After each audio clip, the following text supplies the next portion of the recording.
Welcome to the Newsome MMA podcast, partnered with Concussion Pro 1, the world's first dedicated concussion supplement. I'm your host as always, Newsome, with my co-host Jon, and tonight we're going to be breaking down UFC Beijing in China. How are you doing tonight, Jon? Hey Dean, I'm very well, thank you. As always, looking forward to talking to the fights. Awesome, man. And just a quick reminder on the start times of this event. It'll start at 8 a.m. in the UK, so I'll be getting up, grabbing a coffee, getting my bacon and sausage sandwich and chilling all day on my sofa to watch the fights. But that means it's a 3 a.m. start Eastern time and a 12 a.m. start Pacific time. Unlucky guys, welcome to our world. Feels nice to have that decent viewing time for once for us guys. Oh, sure, man. We'll see who the hardcore guys are from over the pond that are up at that sort of time for this card. But anyway, just before we start, I'd like to remind you all that the Premium Bets membership options from Newsome MMA are available, and on the Newsome MMA website, you have the options of a standard, bronze, silver, and gold membership, and these memberships provide cheaper prices per fight card for those that commit to slightly longer terms, opposed to purchasing my picks individually per week. You can find all these membership options at newsomemma.co.uk/premium-bets. So without further ado, let's break down UFC Beijing. Now, the bout order is still to be confirmed, so we'll just roll with what we have. And in the first fight of the morning, we have the returning Smolka facing off against the fighter that is so good they named him twice, Sumudaerji. So, man, some of these are really hard to pronounce, and it's not as if I can even go by the guy's first name because, like I said, they named him twice. So. But into the fight, yeah, I've got the returning Smolka in this fight. I think he's going to have the experience edge over Sumudaerji, and I just feel like he's the biggest advantage in this fight for Smolka is going to be on the ground.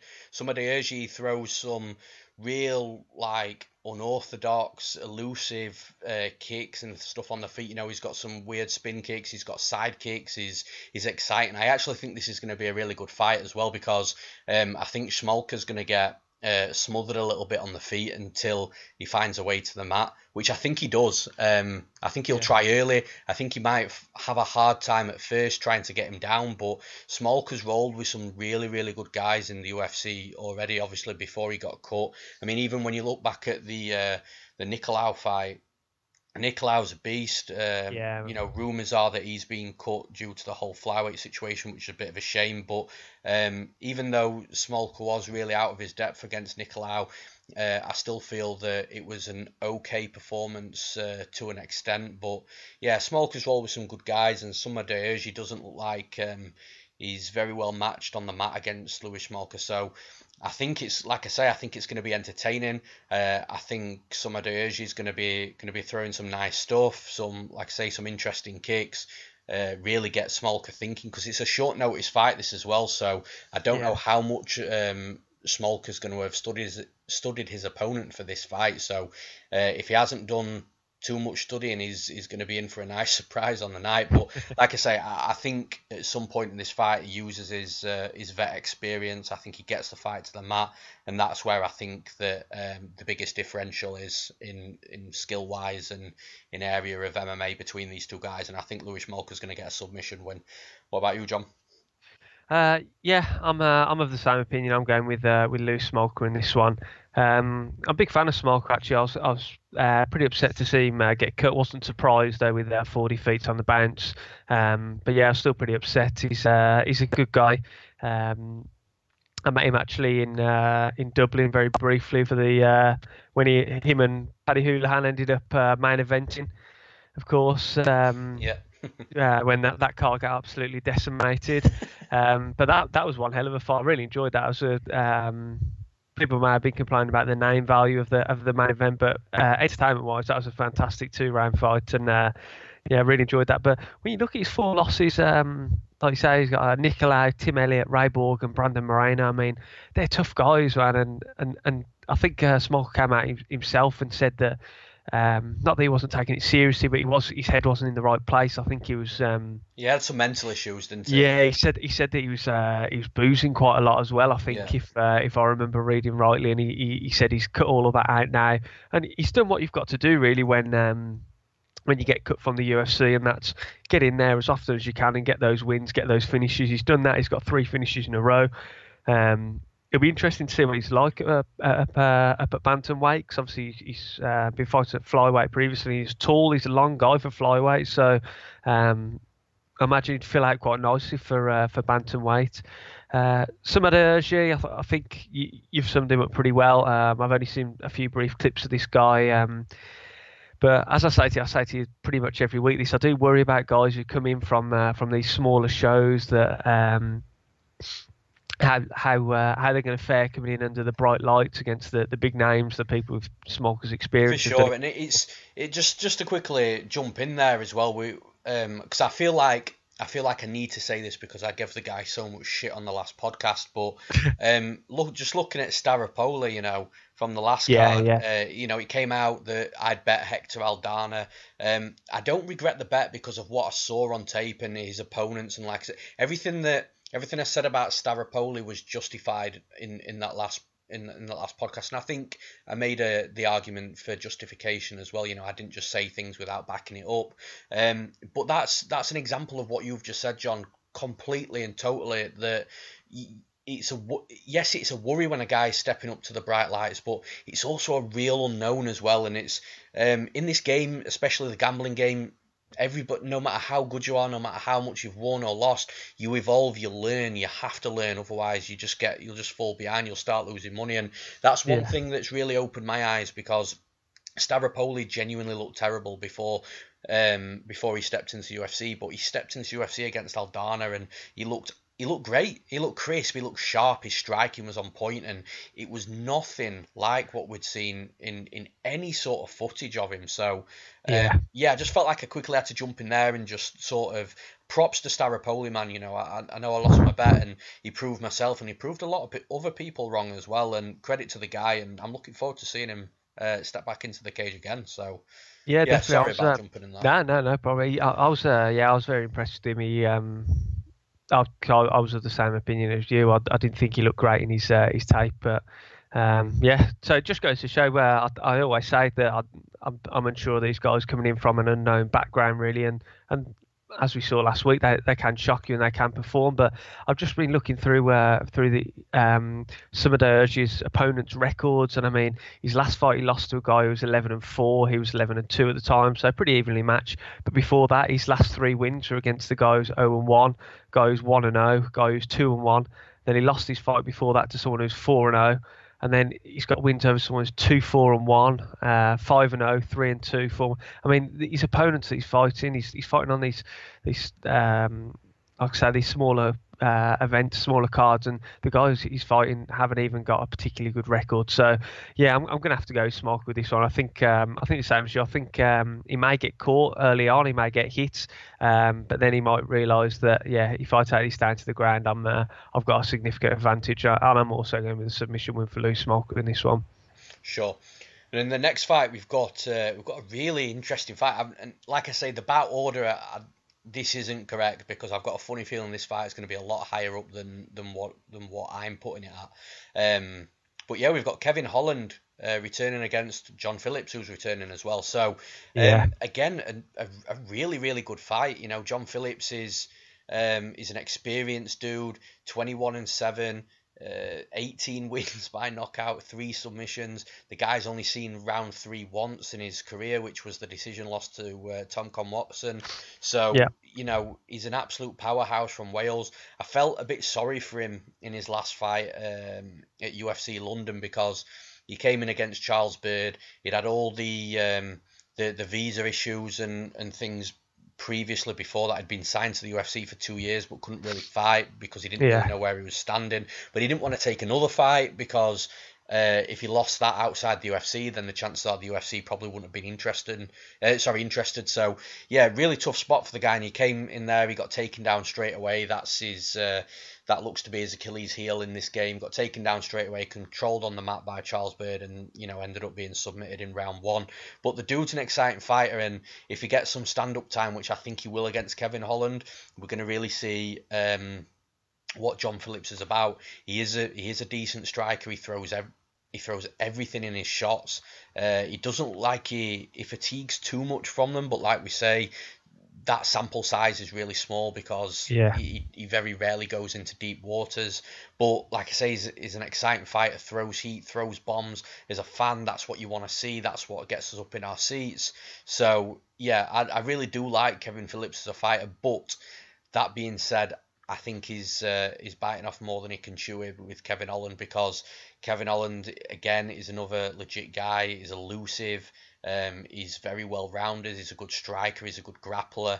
In fact, it shows that with his wins as well. 6 wins by knockout, 5 by submission.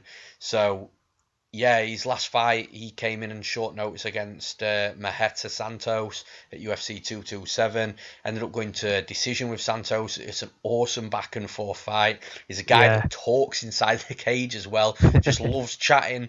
Loves having what looks like a bit of back and forth, a bit of banter with his opponent, which is a crazy mindset. Like, when you put everything into perspective of, your opponent's face looking down at you, wanting to kill you, wanting to take you out, and he's there just enjoying life, having a chat, and he's a really, really cool character. But aside from that cool character, he's a really good fighter as well. You've got to worry though. Man, you've got to worry in that first round if he stays stood up with John Phillips. I know he took some of Maheta's best shots, which says a lot in my eyes because that dude's a beast. But, man, John Phillips is a beast as well. He's got power in his hands, and he uses pressure and pushes up against his opponents. But I think that if he gets into boxing range, I think Kevin Holland will quickly close that slight gap. I think he'll try and clinch with him and maybe turn on the cage. It does look like Kevin Holland's going to have a fair bit of height and reach advantage over Phillips. So if he ties him up in the clinch and stuff like that and pushes him against the cage, Phillips might start struggling. And then if he starts fatiguing with having to work a little bit too hard, it should get easier for Kevin Holland. I've got a feeling, though, Kevin Holland's not daft. I think he's going to be standing up for a while until he feels John Phillips' power. And the second he feels his power, I think he's going to take the fight to the mat, where he's going to have a superior advantage over Phillips, and I think he's going to get a submission win. So I'm going Kevin Holland to win via submission. What about you, John? I'm making it 2 for 2 with you on this one. I'm also going to go with Kevin Holland. As you say, John Phillips, you got to feel for the guy. He was waiting a long time for his UFC debut. A lot of hype behind him.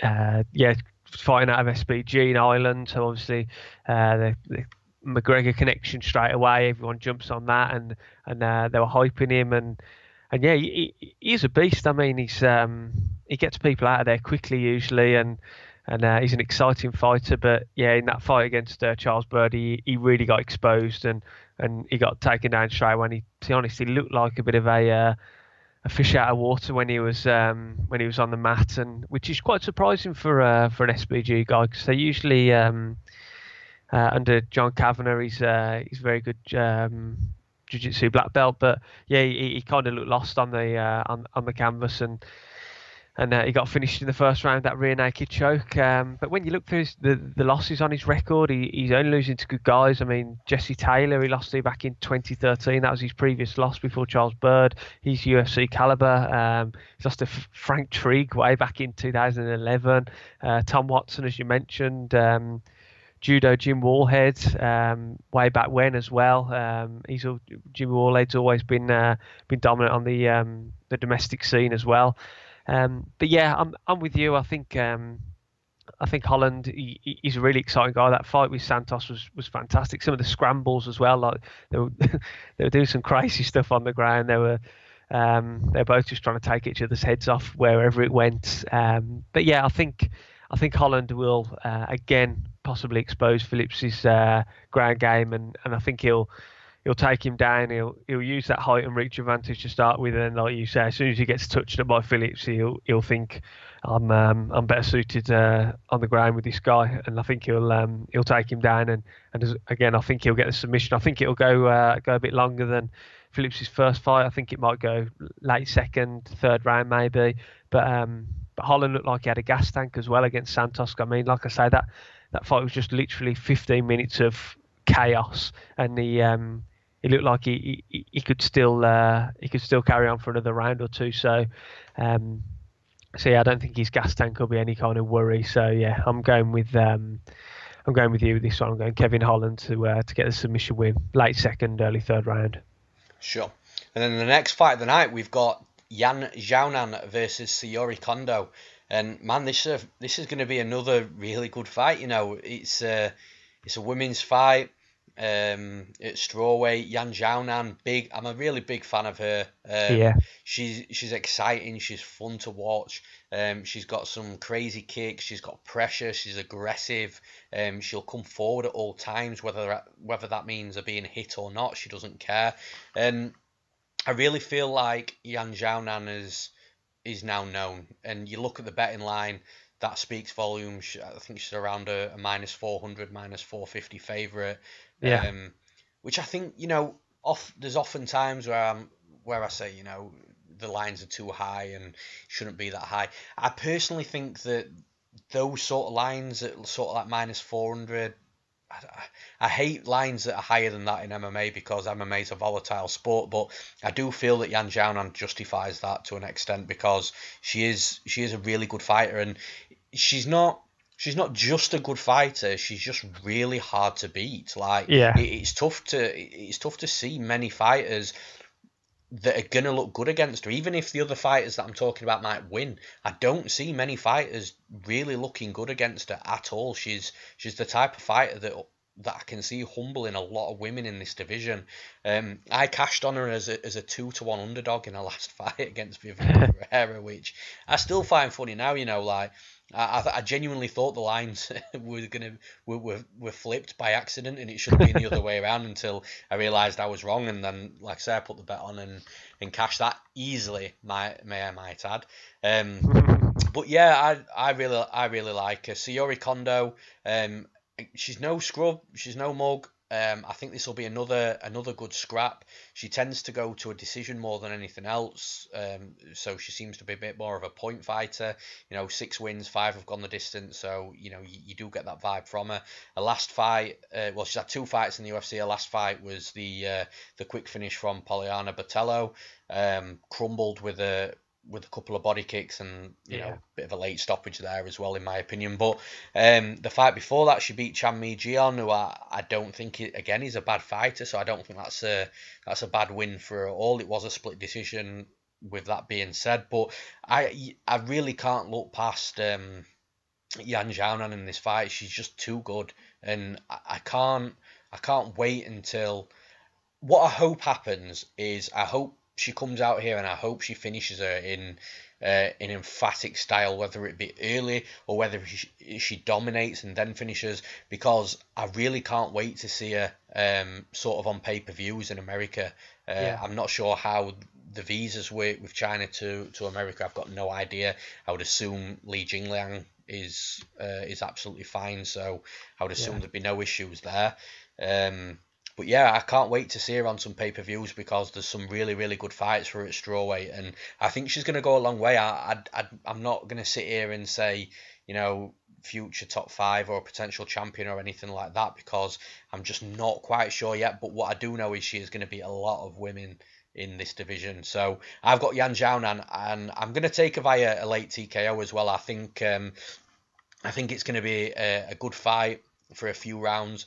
I think the aggression and the pressure from Xiaonan will end up really wearing on Kondo, and I think accumulation of strikes, sort of maybe late second, 3rd round, I think she'll get the finish. So I'm going Yan Xiaonan to win via TKO. What about you, John? Yeah, I'm going with Yan Xiaonan as well in this one. I think it'll go the distance though, and I think she'll get a decision win. Like you say, she's 2 fights in the UFC so far. Kaelan Curran, who we know is tough, very tough. Might not have the best record, but yeah, she's a tough cookie for sure.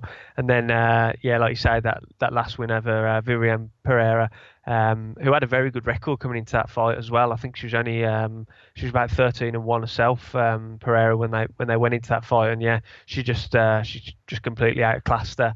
And I think it's going to be more of the same again. I think, like you mentioned, I think she'll use a pressure game. I think she'll just outwork. I think she's just better everywhere than Syuri Kondo. Kondo, I mean, like you say, she looked good in her opening fight in the UFC against Pingyuan.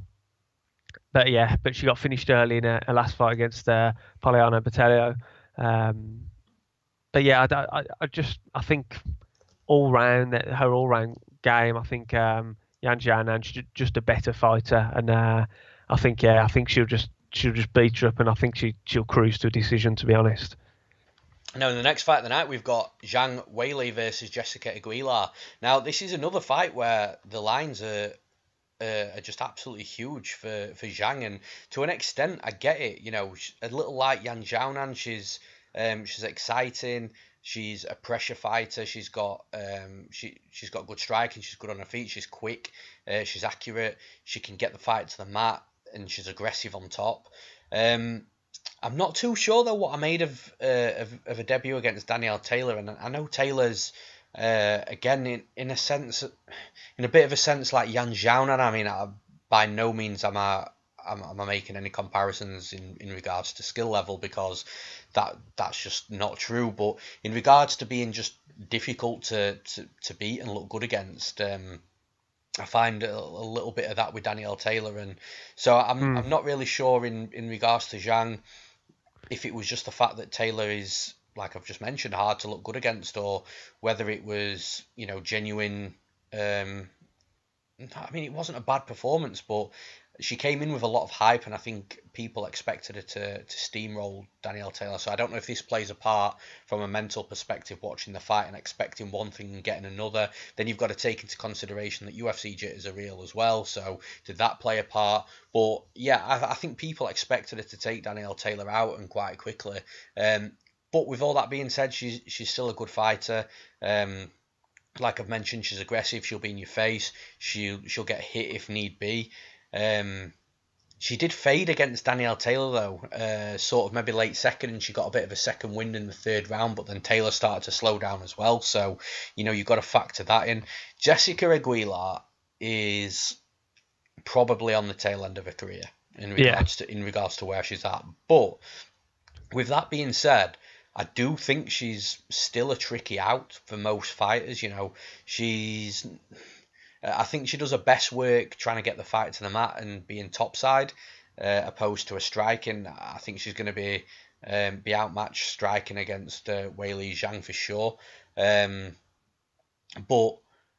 because she's going to be outmatched in the striking department, I feel that Aguilar might look to take the fight to the mat quite early now. If she can get Zhang down and she can spend some time on top, and Zhang strikes me as the type of fighter that won't accept position on the mat, so she'll work overtime if she needs to try and stand the fight back up. She strikes me as that type of fighter, and has that sort of fighting heart and fighting attitude to stand back up. So if that does happen, she gets put on her back and she's being made to work to get up really hard, and she can't, or she has to work hard just to stand up, but she does stand up, you know. Does that affect a gas tank that, you know, we saw deplete a little bit against Danielle Taylor? Who knows? I'm just offering a different side to this, because I see a lot of people that are high on Zhang in this fight, and I think she's going to win. First and foremost, I think Zhang's going to win. I think she's going to win a decision as well. Potentially maybe take rounds 1 and 2, or maybe 2 and 3, or maybe all 3. Who knows? We don't really know. We don't really know what Jessica Aguilar we're going to get in the cage, and that's also another worry from Aguilar's side.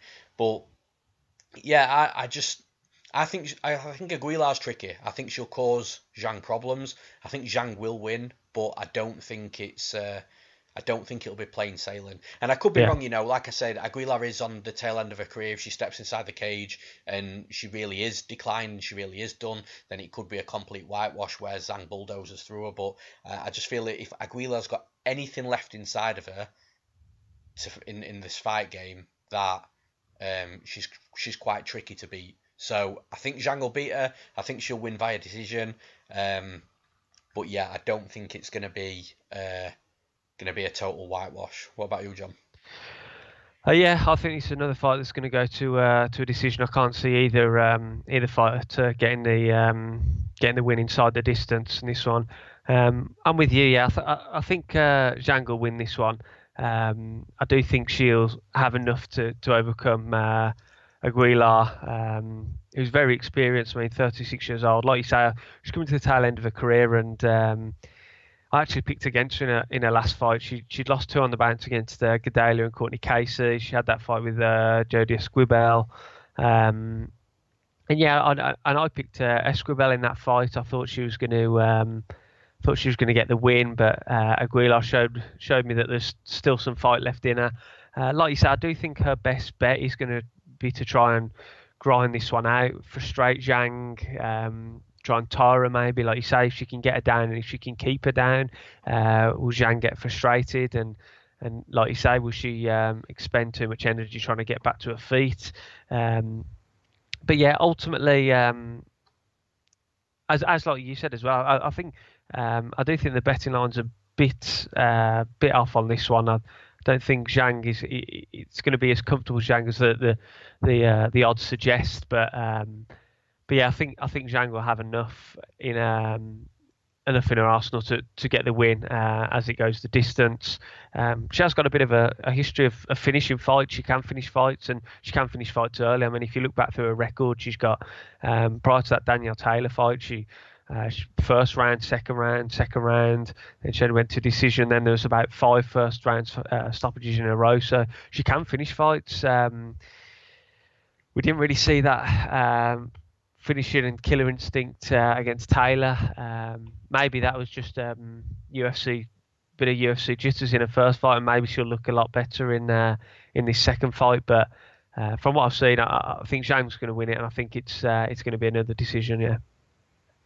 And in the next fight, we've got Wu Yanan versus Lauren Mueller. Now, again, this is a fight where I think the lines are just crazy. Yeah. You know, Lauren Muller's minus 420, Yanan Wu at plus 335.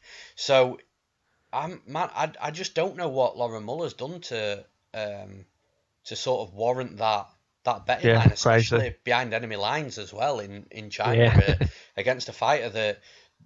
You know, she's had one fight in the UFC. She fought Gina Mazzani, but you know, you look at Mazzani, and you also look at Dave Mazzani as well. They're just the real, you know, the grapplers, the wrestlers, and that's what they like to grind, ugly grind fighters. So, how much can you take from that Gina Mazzani loss? I don't know, because Lauren Mueller doesn't have that gritty, grindy style. I've got a funny feeling this fight could be an ugly, close, split decision. And honestly, like even me talking right now in my head, I'm changing my mind constantly. I really don't know which way I'm going to go with this. You know, Yanan Wu's also 22. She's young. She's going to be improving from fight to fight. Her last fight was it was a year ago. So she's gonna as a 22-year-old, you're going to improve in that year, especially when your last fight was in the UFC. You're going to be taking a lot from that loss for sure. And you look at her only other loss on her record, Yana Kunitskaya, who's in the UFC. You know, she's fighting good competition for her age. And man, I've come into this picking Lauren Mueller, but I'm going to switch my decision. I think if Yanan Wu can keep it on the feet and be quicker, be in and out, just stay off the mat, but then Lauren Mueller isn't really that much of a grinder or a takedown artist. So it's tough. It's going to be a close fight, man. It's going to be a very, very close fight. And I just do not understand how Lauren Mueller is a minus 420 favourite in this fight. I'm going to go with the hometown girl. I'm going to go with Yanan Wu, and I think she's going to get it done by a very close, ugly split decision. So what about you, John? This is another fight making the hat trick that I think will go to a decision. I'm going the other way. I think Mueller will edge it, but like you said, I think it's going to be a very close fight. There's definitely some value in picking Yanan Wu in this fight, because like you said, the line is completely unjustified in my opinion for what we've seen from Mueller so far. She obviously got that win in Dana White's Contender Series, and then followed that up with the win over Shayna Dobson. earlier this year. If I'm right, I think she trains with Dominic Cruz at Alliance, if I'm correct, and they've got a good team over there. But yeah, it's still very early days in her career. I mean, there's she's only got, I think, 5 professional fights on her in a career so far. So for the odds thing, like with Dobson, she didn't look fantastic in that fight. There was no. parts of that fight. I think it was in the second round that she started to fade off, and then she picks it back up again in the third round to win. And Yanan Wu's a 9-2 fight. You know, she had 11 fights, which is 6 more fights than Lauren Mueller. So she's far more experienced as a pro. It's a hard one to call. Yeah, it really is. I mean, you look at Muller's opponents' records again. I mean, Dobson's 3-1. An opponent on the Contender Series, Kelly McGill Velasco, was 2-1, and then her first 3 fights were against 0-0 fighters. So again, it's quite hard to judge because she's had so little professional experience. Yanan Wu, again, she's somebody at like you mentioned, at the age of 22, she fought Kunitskaya back in September of 2016 when she was 20 years old. That's pretty crazy to be fighting someone of that kind of level of competition at that age. Yeah, we've only seen it once in the UFC against Mazanin. You described it perfectly, a grinder, grappler. It's going to be a close fight. I think, like I say, I think Mueller will edge this one in a very, very close decision. But it wouldn't surprise me at all if Wu did win this, and yeah, it might be worth putting some money on that just because of how ridiculous the odds are. But yeah, for sure. And in the next fight, we've got Liu Pingyuan versus Martin Day, and I think this is going to be a really good scrap. We've got Martin Day making his UFC debut. I watched a couple of fights of Martin Day, and he's an interesting fighter. He sort of he hangs back a little bit. He's not overly aggressive. He'll look to pick his shots. He's patient. His striking's pretty crisp. He throws some nice kicks as well. But I think with his fight against Pingyuan Liu, I just feel that it's a bad stylistic fight for him because Pingyuan Liu won't give him the time to step back, to pick his shots, to sort of analyse what he's doing. He's a pressure fighter. He's aggressive. He'll be in your face. We saw that in his debut at UFC Hamburg. I was there for that in attendance, so I got to see firsthand what Pingyuan Liu was like, and you know, he's a good fight. It was a close fight that with Damien Stasiak. It could have gone either way, but the fact that he's coming on his debut in Germany against Stasiak in Europe, you know, it was a good showing from him. There were times where he looked a little bit laboured, but then again the second wind sort of kicked in. But he's got good striking, he's got good combinations. If he needs to, he'll shoot into the hips for the takedown. He'll get the fight to the mat.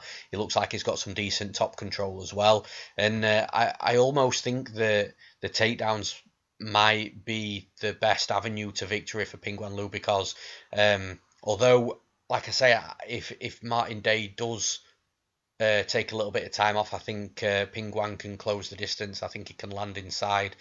He's quick, he's powerful, but if Day starts throwing an array of kicks and stuff like that, I think they can be caught. I think they can be timed and measured, and Pingyuan can use those to get the fight to the mat. I don't think he stops Martin Day though. I'm not sure he stops him. I think that it's going to be a decision. I think it's going to be a dominant decision. I see Pingyuan out voluming if it stays on the feet. I can see the takedowns there as a plan B, or hell, it might even be a plan A for Pingyuan Liu. You know, who knows what his game plan is coming into this, but yeah, I like Pingyuan Liu in this fight, and I think he's going to get it done via a dominant decision. What about you, John? Yeah, I'll be honest. I don't know a great deal on Martin Day. I've seen a little bit of footage of him, but not enough to really get a good read on how this is going to play out for him. Yeah, Pingyuan Liu. I was impressed with him against Stasiak, like you say, going over to Germany and getting the win and in pretty dominant fashion over Stasiak, who's had several fights in the UFC by this time. It'd be interesting to see how his he's progressed into that fight. Yeah, I think from what I've seen and from what I've seen of Pingyuan Liu, I think he's going to just outstrike Martin Day. I think he's going to outwork him. I think he's going to land the superior shots, and I think he's going to, like you said, just out pressure him. Again, I think he's going to go to a decision. I can't see either fighter getting the finish in this one from what I've seen. I don't think a finish is too likely, but yeah, I think Pingyuan Liu's going to win this one, but via decision.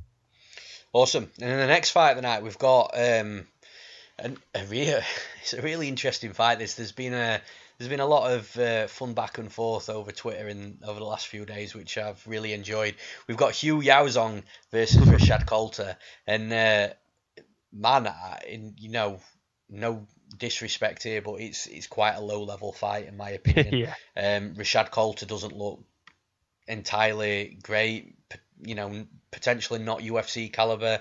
No. Yaozong came in on, I think it was short notice in the last Chinese card against Cyril Asker, but he got absolutely dominated by Cyril Asker. So, that, in my opinion, isn't a good showing. I've had some fun back and forth with a good friend of mine on MMA Twitter, Dan Levy, with this. This got some strong opinions. Like I say, I've had a really good time discussing this fight, but ultimately I've got decision now.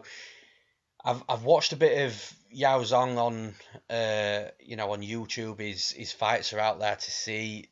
He's quite sloppy. He's striking sloppy.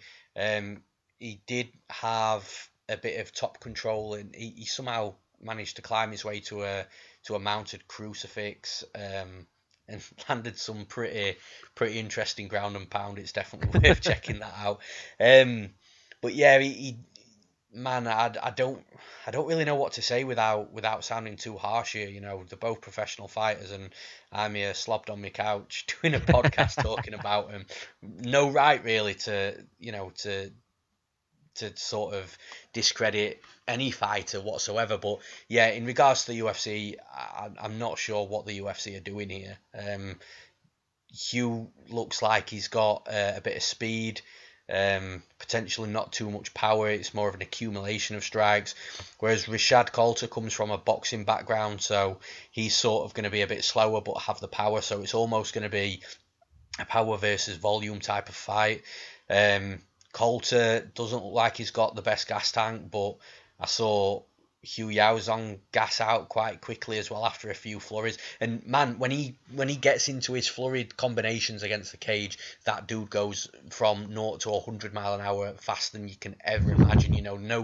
No regard whatsoever for trying to hold on to any cardio that he's got.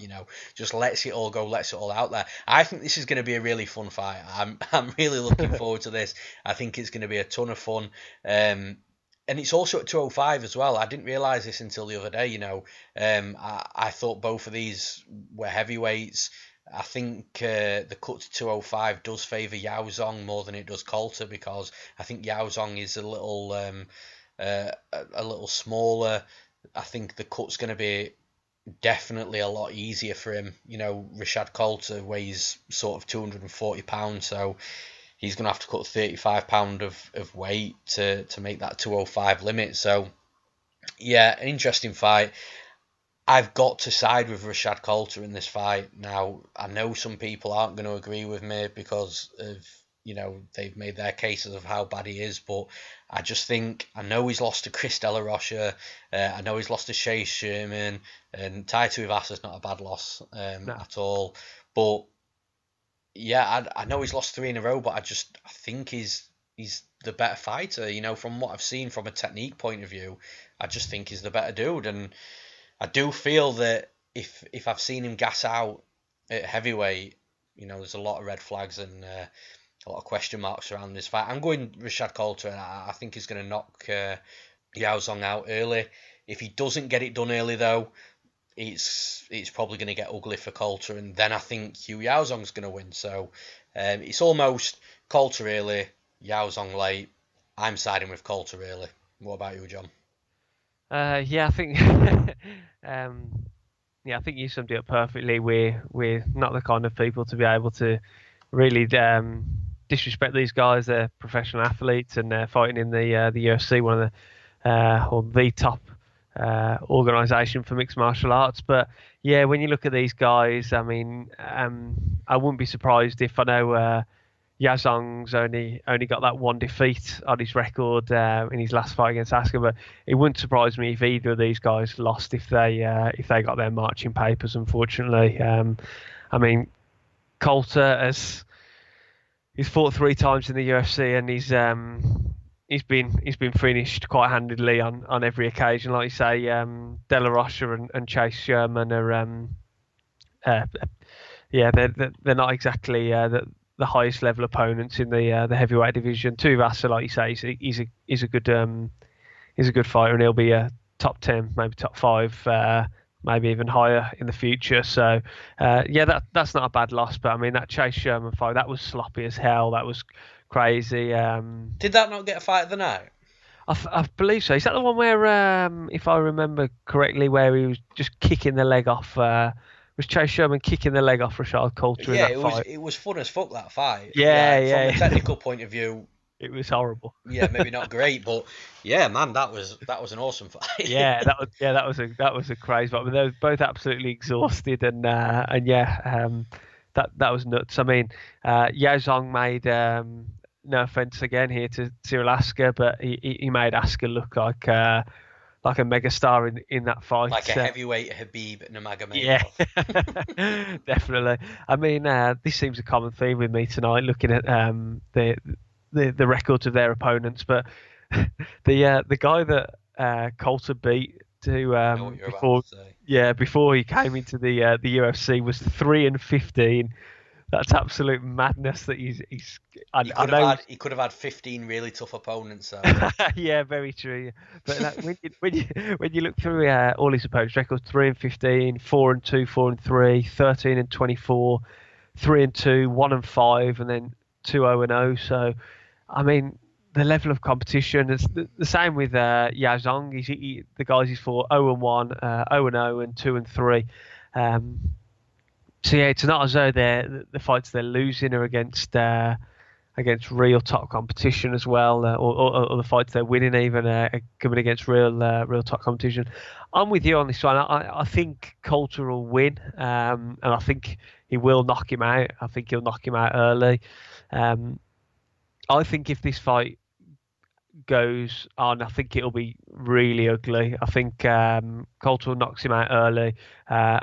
If he doesn't, I think it'll be really sloppy and one of those typical heavyweight fights where they're absolutely gassed after 5 minutes and they're just standing there staring at each other for the next 10 minutes, just getting tired looking at one another. I hope that's what we get. I honestly, truly hope that I'm laid on my sofa with my bacon and sausage sandwich and I'm watching that fight. That's what I hope. Like if I could have one thing from this card, I'll take that.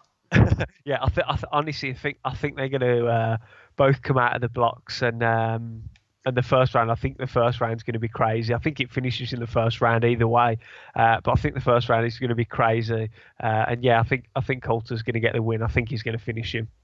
Fight of the night. Possibly.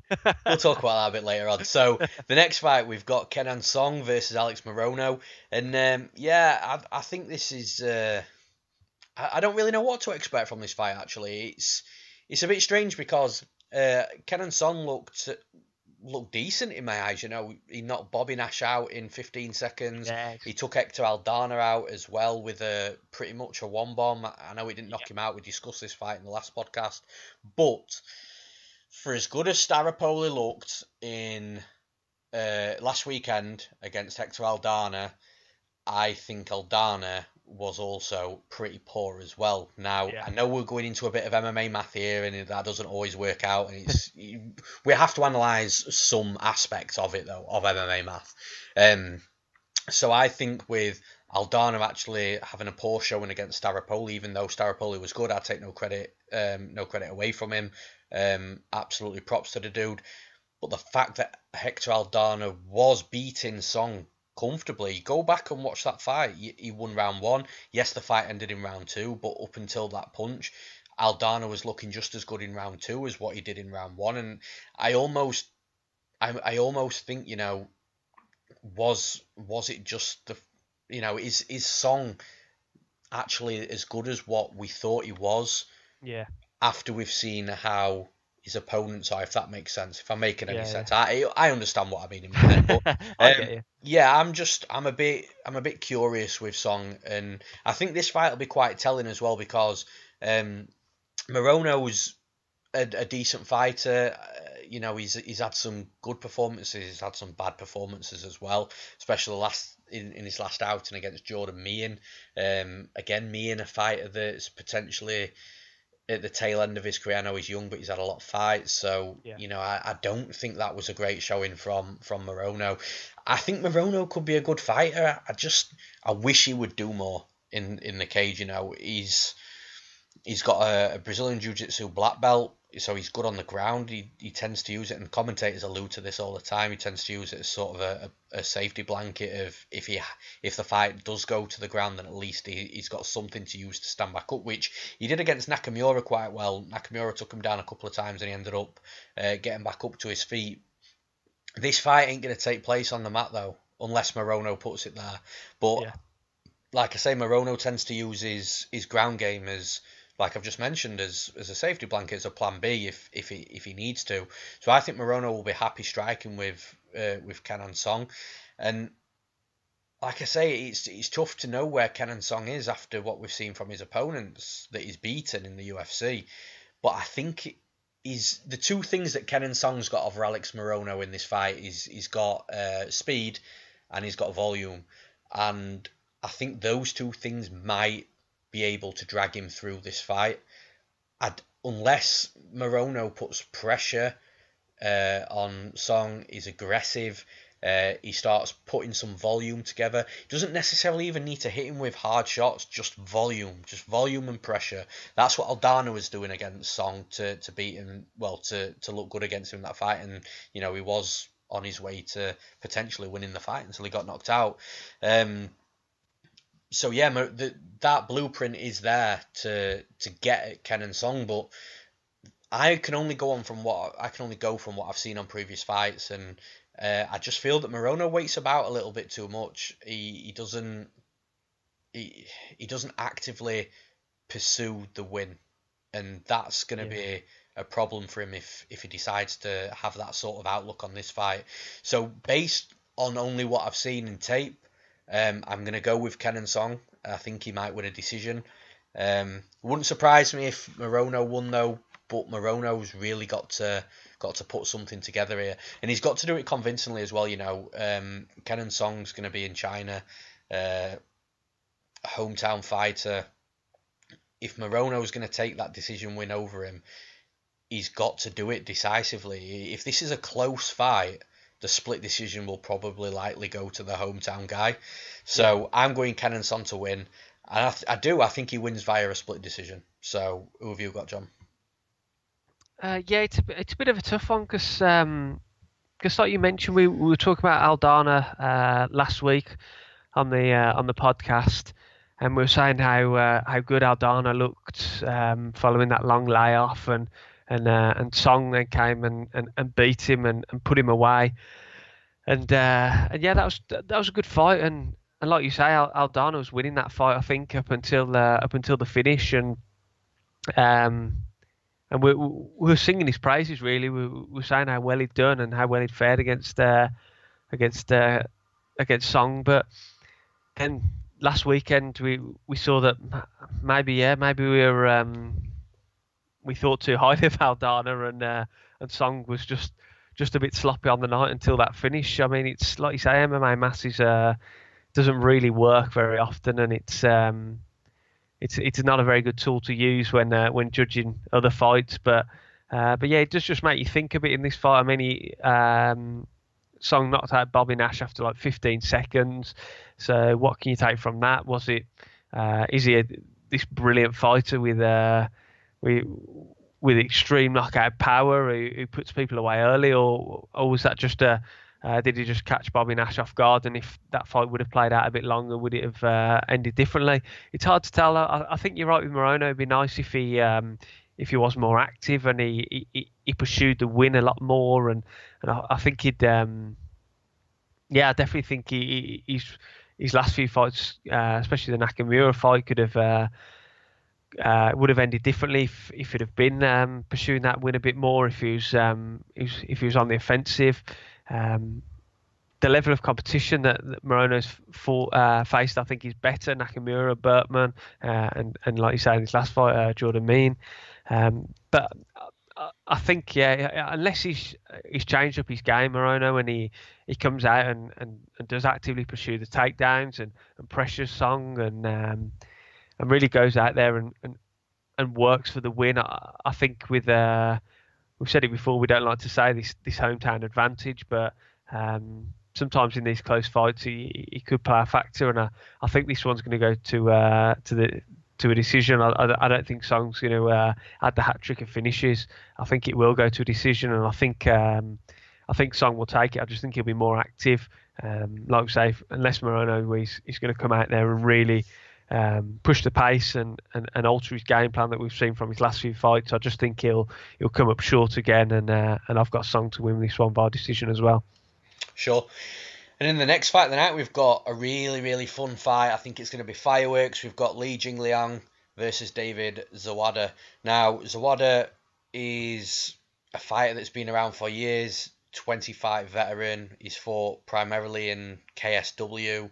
He made his UFC debut on a week's notice against Danny Roberts. So, a lot of people... Looked good in that fight as well. Yeah, and he did look good. He also made a few mistakes as well. Fatigued a little bit as well. I think he's got quite a bit of criticism from that fight. People saying that against Danny Roberts he should have maybe performed better, but it was a week's notice on his UFC debut. Yeah. And that's going to be as close to just getting off the couch as you, so to speak, as you can imagine. So I don't think he did too bad considering. But man, he's got a totally different opponent here in Jingliang. Jingliang's exciting. He's got power in both hands. He's got good wrestling, even though he tends to abandon that a little bit these days, just because he loves pocket boxing, pressuring, getting inside, throwing hard shots. Doesn't mind taking a shot to land a shot, which subsequently got him dropped a couple of times by Jake Matthews in his last fight. In his fight before last. Last fight against Daichi Abe, he controlled that fight. He wasn't reckless. Against Jake Matthews, he was reckless. He was getting hit, didn't care, kept going forward, ended up getting dropped because of it. It's almost like he learned something from that fight. And in the Daichi Abe fight, where he could have got into another firefight and potentially could have got dropped again, Daichi Abe's not a bad fighter. And a fighter that's quick, that does pack a bit of power as well. So, a little bit more reserved in that fight, but totally controlled fight, totally dominant decision. I like Jingliang a lot. I also think that he's one of those types of fighters where when he's in his home country, and I know it's only been once, but just how quickly and how dominant he knocked out Zach Otto, who is a tough as fuck dude. Yeah. Like, Zach Otto he's not an easy guy to put away, and he totally dominated him for just short of 3 minutes and knocked him out, and it was great. It was awesome. It was a co-main event, I think, under Bisping and Gastelum, I think it was. So he strikes me as Jingliang strikes me as the type of guy that will really flourish in front of his home crowd. That he's like a local hero to them. When he comes out, they'll all be cheering, they'll all be going nuts. If you speak to any Chinese MMA fan and you ask them who they're most excited to see, I would put a lot of money on the majority of that survey coming back saying Jingliang. So, I just feel that he embraces the energy and the atmosphere. But I'm telling you now, David Zawada is not going to go away. He's going to be in his face. He's going to be throwing volume. He's going to be throwing heat at Jingliang. He will also take a shot to give a shot. And, he's a good fighter as well. It's going to be fireworks. Both guys won't back off. They'll both meet in the middle. They'll both be happy to trade. They've both actually got an underrated ground game, in my opinion. They've both got underrated wrestling. I think Zawada has probably got the slightly better submission game than Lee. I think he's got probably slightly better top control, but he does make a few mistakes on the mat, which might allow Lee to reverse or sweep if the fight should hit the mat. And I just think the fighter that gets hit the hardest in this firefight will probably end up going for a takedown to sort of get a bit of a breather and to chill out, recoup, get back up and then go again. But ultimately, I just think these guys are going to trade in the pocket. I think that's going to favour Li Jingliang in this fight. I think Li Jingliang hits harder. I know he's been dropped a few times. This is a worry. I genuinely think he can be dropped again by David Zawada. Zawada's no slouch when it comes to striking. He's got 11 knockouts out of 16 wins, which is phenomenal, really, when you put the stats into perspective. And I definitely think Lee can be dropped, so Lee has to be careful. But I think Lee's the better, quicker pocket boxer. And I think if these two do throw down, and I think if it is fireworks, it's going to be inside that boxing range where I think Lee's got the advantage. If it's just outside the boxing range, I think Zawada's got the advantage. I think his kicking game, he'll be able to get going. I think he also strikes well moving backwards, so he can be in and out of that range. But I just think he's going to embrace a brawl with Li Jingliang. I think it's going to be a fun fight. Don't miss it. I've got Li Jingliang to win via knockout. Who have you got, John? Yeah, I think it's going to play out exactly how you said. Li Jingliang, he seems to change his style a few fights back, where he just now throws caution to the wind and throws just everything he has into every shot now, and we've seen that result in some fantastic finishes, the Bobby Nash finish, the Zach Otto finish, and some fantastic fights as well. Jake Matthews fight, I think picked up fight of the night if I remember correctly. That fight with Frank Camacho was fantastic as well last year. So yeah, I'm a big fan of the Leech. I like his style. He's aggressive. He doesn't hold back in any way, shape or form. He challenges Ponzinibbio for that for who's got the best eye poke in the UFC as well. I mean, he was gouging Matthews' eyes out with that submission attempt, wasn't he? That was nasty, but yeah, win by any means necessary. But well, he didn't. Well, yeah, he didn't, but he tried to. But yeah, I think it will be a brawl, this one. I think both fighters are going to throw caution to the wind. I think they're going to stand and trade. I don't think Zawada's going to back down when Li Jingliang wants to trade in the pocket. The sensible thing to do, I think, would be to take this fight down as soon as he feels the Leech's power, to try and time that takedown and try and get it to the mat and get some top time and rack up some points in the judges' eyes. But ultimately, I think Jingliang's going to win this one. I also think he's going to get the finish. I almost think as well that I think if Zawada loses this fight, I think he has to lose it via an exciting brawl where he literally doesn't give a fuck, because if he allows a technical stand-up fight and he gets picked apart for 3 rounds and it's quite dull, I'm not sure he'll get another call to the UFC. So.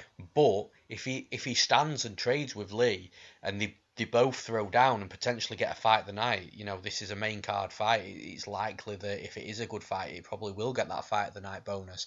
So if he's exciting but loses, he will get that third shot. Yeah, definitely.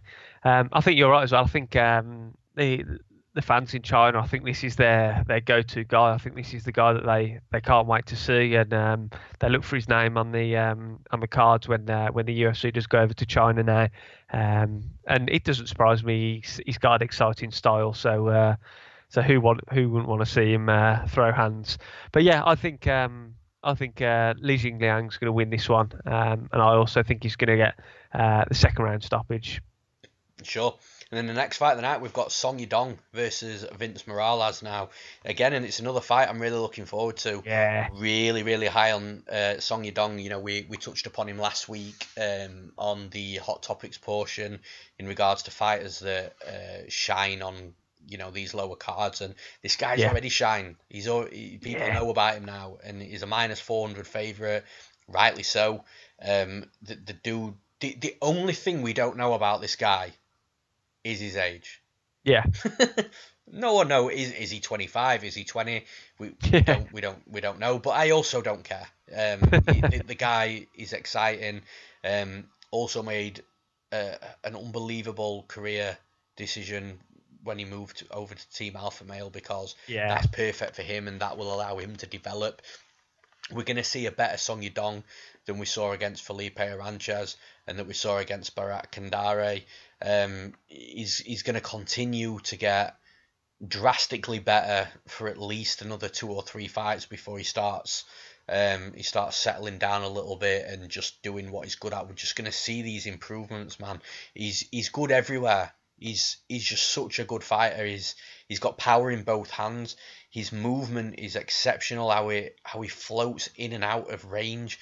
How he can gauge danger on the feet. So he steps back when he notices that. But it's like he notices it before it happens. So he's always seems to be out of danger. But then he goes in at the right times. His fight IQ is exceptional for his age. Regardless of if he is 20 or 25, you know, his fight IQ is very exceptional. But then he's got a ground game, you know. He took Felipe Aranches down, who's known for his ground game, especially off his back. You know, he's sort of like the Cerrone type of BJJ fighter, where he does fight better off his back rather than being topside. And Song Yadong had no problems going down with him. I bet Song Yadong in that fight, and I think I bet him as an underdog. I can't remember, but I bet him in that fight. I was getting a bit wary when he took him down and he was staying in guard. I was just thinking, oh shit, you know, an armbar or a triangle is going to fly up from somewhere. But he had it controlled. He had the situation totally controlled. He was landing ground and pound. He ended up putting him out with a brutal elbow in the second round. Yeah, it was unbelievable. The guy's a talent. I can't wait to watch him. Moving on to his opponent, Vince Morales. It's obviously his debut. This is a really, really tough ask to come to China against Song Yadong and try and pull something out. I can almost guarantee he'll get another fight after this if he loses, because I don't see how he wins. I know he's got a wrestling background, but he's also got power on his feet as well. Good movement. He can throw heat. But man, if he's aggressive and he throws down with Song Yadong, I just don't see him coming off the better out of any brawls or any exchanges. You know, Song Yadong's also got a really good chin. Vince Morales, though, has never been knocked out. It's gonna be an interesting fight. I think it's gonna be a fun fight. Vince Morales, he said in interviews that he just thinks that they're just both gonna stand and trade until one of them falls. So if that's the outcome of the fight, then yeah, I can't look past Song Yadong in this fight. I've got Song Yadong to win. I think he's going to knock him out, and I think he's going to go on to do great things. What about you, John? If he's like you say, we don't actually know Song Yadong's age. If he's 20, then even if he's 25, I mean, it's not that's not old in mixed martial arts terms by any stretch of the imagination. But if he's 20 years old, I mean, this kid could really go places. I still think he could, if he's 25. I mean, he's got the tools to do it. Like you say, he's training over at Team Alpha Male now, which I think is perfect fit for him. He's dangerous. He's a dangerous guy on the feet. He's dangerous when he hits the mat as well. I mean, he's got some submission wins as well. But yeah, like you saying, that last fight against Felipe Aranches, I was worried as well when he's going to the guard, because we know what Aranches is like off his back, and he did attempt to throw up a few submissions at one point. But I mean, Song Yadong just looked comfortable, and Yadong himself was going for arm triangles and all sorts, and he's just a fun fighter, and he's just looking for that finish all the time, and it eventually came against Sanchez in the second round with that I think it was only a second to go in the round if I remember rightly, and he just smashed his head in with a brutal elbow. It was not quite as brutal as Matt Brown and Diego Sanchez, but it was certainly up there. And yeah, I think the future's really bright for this guy. I mean, like I just mentioned, and you've mentioned, Team Alpha Male's a perfect fit for him. He looks like he's already crisp and dangerous on his feet, and that's only going to get better at Alpha Male. His wrestling's only going to get better at Alpha Male. So I think it's a perfect fit for him. Vince Morales, I'll be honest, I haven't seen a great deal of him. I've watched the Fight on Contender series where that was only a few months ago, back in July, where he lost via rear naked choke, and then he got back in the win column at Bellator 205 only a couple of months ago in September. The thing I've been thinking about this fight, I think first and foremost, I'll give him my pick. I think Song Yadong's going to win this. I think he's going to get the finish again. I don't know whether, I'm not trying to be disrespectful to Morales in this by stating this at all, but I don't know whether the UFC has picked this guy to I don't want to say an easy fight or a gimme fight, because there's no gimme fights in mixed martial arts, especially UFC. But I understand what you're trying to say. Yeah, kind of handpick this guy to think, well, he's not a total scrub, but he's definitely we think someone we think that Song Yadong's going to win, and add to that hype for him, especially in his home country. And I think it is a bit of a skill mismatch from what I've seen, and I think that is what the UFC has done with this booking. I don't think after the back-to-back wins that we've seen for Song Yadong, I don't think Morales is really a step forward. If you catch my drift, I think it's just kind of a fight to book a fight in his home territory and basically get another win under his belt again. I'm not trying to be disrespectful to Morales. He could shock people, but that's how I see this. Just to cut in here, I heard. I can't remember who it was. I'd like to give him credit. I forget stuff that I read. I read a lot of different stuff, but I saw somebody quote something along the lines of, it's a matchmaker's job to build prospects. Yeah. And as part of that, building a prospect is to give that prospect feeder fights. Of course, give him a few softballs. And I know it's not nice to say and stuff like that, but the fact is, it is a fact. You know what I mean? Like you tell me, a couple of weeks ago, Davey Amos and John Gunther wasn't a softball gimme fight. You know what I mean? Yeah, that was one of the biggest mismatches. It happens. It's not nice. It's not nice, but it happens. And yeah, that quote really changed. I'd never thought of it like that before. It really changed my outlook on it. Because I always thought, what's the point in them doing that? But it is a matchmaker's job to, if they see a prospect, to try and build that prospect. That they did it with Ngannou, that we'll talk about soon. So I don't think it's a disrespectful thing to say. I just think it's true. Yeah. I think it is a mismatch, and I think Song Yadong's going to get the win in this one. I think he's going to finish it again, like the Aranches fight. I think he's going to get the time in and Phil Morales out in the first round, and then go for the kill second round and get the TKO stoppage. For sure. And like I say, just moving back to that point as well, just one thing to add is it can never be disrespectful, because in mixed martial arts, unless your name's Daniel Cormier, there's always going to be someone better than you. Yeah. That's just a fact of it. There'll be tons of people in the UFC that Vince Morales will beat, and he might get one of these softballs after this fight, because I do think he will get another fight after this. I don't see the UFC calling him up to fight Song Yadong in China and then never giving him a fight afterwards. I don't see that happening at all. But we digress. Yeah. In the co-main event of the evening, we've got Alistair Overeem versus the newcomer Sergey Pavlovich. Now, I was really interested in this fight when I was taping it, because his first instincts naturally is I wanted to fade Alistair Overeem. He's a 43-17 veteran. He's been around for years. He's 38. He's been Well, that uppercut from Francis Ngannou is going to give him nightmares soul for the rest away. of his life.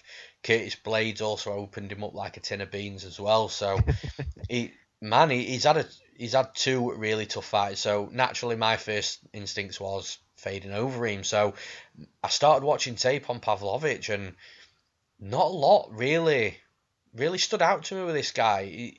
He was Russian. I say he was Russian, like he's not anymore. He is Russian. He's 12-0. I think he's relatively young. I'm not sure what his age is, but I don't think he's very old. He's definitely not old in the fight game.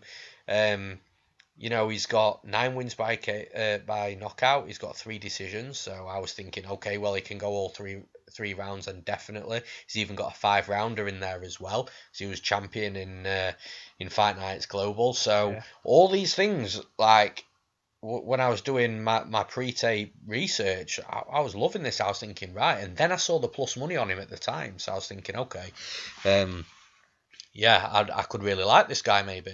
But then, I started watching tape on it, and do you know what it almost reminded me of? It almost reminded me of a few months ago when... Are we going to say, I was just about to say, can I guess on Dos Santos fight? Yeah, that's exactly what it reminded me of. And I think that was maybe your first podcast with me at that point as well. I think it was, yeah. And it almost reminded me of that. I went into tape really wanting to fade one guy and bet on another exciting guy, and I just wasn't excited by Pavlovich. He tends to not put combinations together, so it's sort of one shot at a time. He does manage his distance well. I'll give him that. He does know when the right time to go in and to come out is. His footwork is quite static. Like I say, low volume. He does have fucking brutal one-punch power though. Like we saw him dead a few guys in tape, but I'm not overly impressed. And the other thing as well is he's a reactive fighter in his striking. So what I mean by that is he tends not to go first too often. He'll react to his opponents. Now, when you're a reactive fighter, now that was tough to say. When you're a reactive fighter, you go technique versus technique with your opponent. And you can say what you want about Alistair Overeem and his potential chin issues and his age and potential decline and all that sort of stuff. But when you're going technique versus technique with someone like Alistair Overeem, who is one of the most decorated strikers, not just in MMA, not just the UFC, but in the world, he's got unbelievable striking credentials. When you go in technique versus technique with Alistair Overeem, you're probably not going to come out on top. So I'm almost having a very hard time to give Pavlovich much of a path to victory outside of landing that one shot, because I just feel that Overeem has a speed advantage in regards to his movement, just because he moves more than Pavlovich does. The one thing that does concern me a little bit with Overeem is his volume's dropped over his last few fights, and I'm not talking about Curtis Blaydes and Francis Ngannou, because his volume was extremely low against them for obvious reasons. So take those out of the equation. You look at the Verdun fight that went to a decision. You look at the Mark Hunt fight that went to a decision. The volume wasn't great, especially in the Verdun fight as well. So I do feel that if his volume was still quite high and he could output a lot of strikes, I think he would beat Pavlovich, and he would beat him easily as well if he didn't get caught. I do think it's going to be a close fight. I'm just having a hard time to pick Pavlovich. I think because of the way he fights, I think if he doesn't be the aggressor, if he doesn't throw volume, which you can't assume that he will, you can only go on what you've seen in tape. I just feel that Overeem is going to like the fact that he's fighting a reactive fighter. I think he's going to land the more shots. He's just got to stay out of the way of that bomb. I also think he could take Pavlovich down as well. I think he's got a ground advantage, and I think if Pavlovich shoots on him, Overeem's got a good guillotine. Overeem's definitely faced a better wrestler than Pavlovich. So I'm struggling here with Pavlovich, and for that reason, I'm going to have to pick the 38-year-old veteran in Alistair Overeem, and I think he gets it done via decision. What about you? As you said, when I was watching the tape for this one as well, it really reminded me straight away of that first podcast that I was on, the Dos Santos against the Blagoy Ivanov fight. I obviously picked Ivanov in that fight, and I was completely wrong, and you were completely right. But yeah, it does remind me. It does remind me a lot of that. I mean, from what sort of Pavlovich, like you say, he does tend to just throw single shots, maybe a couple of shots in a combo, but he certainly doesn't push the fight massively. In a few of his fights, I've seen that once he has a little sniff of a finish, especially if it's up against the cage, he'll throw a bit of a wild flurry to end the fight. But that tends to be once he's sensed that he's hurt his opponent. Overeem, there are worries about his chin now. I mean, there was when we spoke about that Dos Santos fight, I know people were and we discussed how people are worried about Dos Santos' chin. I think if I had to pick out of Dos Santos' chin and Overeem's chin, I'd definitely pick Dos Santos. I have more worries about Overeem's chin, especially after that Ngannou knockout. I mean, he's lucky that he hasn't got permanent damage from that. And I'm not saying this as a joke, and I know it was, there was a lot of memes flying around, and it was a great knockout as a fantasy, but he's like, just the more you watch that punch, he's lucky. Yeah, he got absolutely, absolutely obliterated him with that shot, and yeah, so like you say, Pavlovich can win this fight, and if he catches Overeem and stumbles him, I think we'll see that wild flurry from Pavlovich again that we have seen in some of his fights previously. Like you say, he has gone 5 rounds as well, so I don't think it's a case of he's just a 1-round guy. He just seems to finish a lot of guys in the first round. Overeem, I think, will play it safe.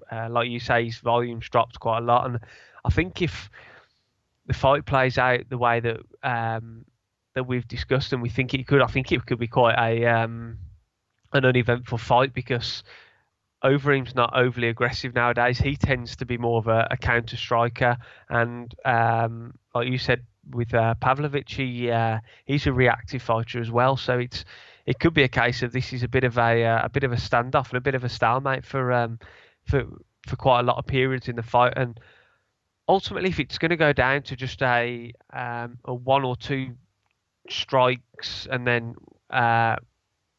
disengage kind of fight, I'm with you. Overeem's one of the best strikers in mixed martial arts history in the heavyweight division. So I think he will win the fight, and I think he'll win a decision. People do forget about Overeem's ground game as well, because obviously he's got his K1 background and things like that. They forget he can take people down. He has got submissions. And I think he can take Pavlovich down if he wants to. That one big worry, though, is obviously Pavlovich's one punch knockout power and Overeem's chin. But I'm gonna go with the Reem on this one. I think he's gonna be able to keep distance. I think this is quite a good fight stylistically for him, in the fact that from what I've seen, Pavlovich doesn't, like you say, doesn't throw many 3, 4, 5 punch combinations unless he, like I mentioned, unless he has sense that the finish is very near. So I think stylistically for Overeem, if they're just going to trade one or two shots and then reset, I think this suits Overeem quite well. And for that reason, I'm going to go with Overeem on this one as well. I think he's going to pick up a decision. I think like I mentioned, I think it will be quite an uneventful fight, to be honest. I think it's. I agree. It's not going to be a wildfire fight by any stretch of the imagination. Saying that now, it'll probably be a slugfest for 1 round, and Pavlovich will knock him out. But yeah, it's worth mentioning though as well that Overeem's now an underdog in this fight, which really surprises me, because I think if it opened that way, I would have agreed with it. But the fact that it opened Overeem like a mid-sized favourite to now him being an underdog, just an underdog, albeit, that's really surprised me. That line flip has surprised me for sure. Yeah, definitely. Moving on to the big one. Yeah. We've got the heavyweights. We've got Francis Ngannou versus Curtis Blaydes 2. So, yep, they've already fought before.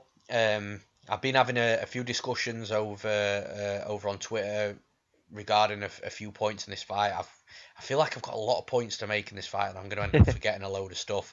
But yeah, first and foremost, I think their first fight is irrelevant. Totally and utterly irrelevant. It was 2 years ago, not so long ago, albeit, but they've both fought 6 times since then, and they've both improved since then. Francis Ngannou is much more of a monster than what he was back then, and Curtis Blaydes has improved in every, even though he's primarily a wrestler, he's improved his MMA wrestling, he's improved his striking, and he's beaten some good guys. So yeah, I first and foremost, I'm not really going to talk about their first fight because I think it's irrelevant. It's really interesting where they're at though, mentally, and I've said this before. I think the mental game plays a huge part in this sport. Francis Ngannou's coming off 2 losses. The last loss was the Derek Lewis fight, which you can't really talk about that fight because there is nothing to talk about that fight. Yeah, the barn burner. But the fight before that, and this is where I think he may be a little worse mentally than what he was after the Miocic loss, because not only did he really try to knock Miocic out, he caught Miocic a couple of times. Well, I'm surprised that he didn't put him away or at least rock him. He got totally and utterly dominated by Miocic, and I believe Miocic could have finished that fight at any time, and I was a bit surprised that he didn't. But since then, and even after the Derek Lewis fight, Francis Ngannou has watched a wrestler knock Miocic out in round 1.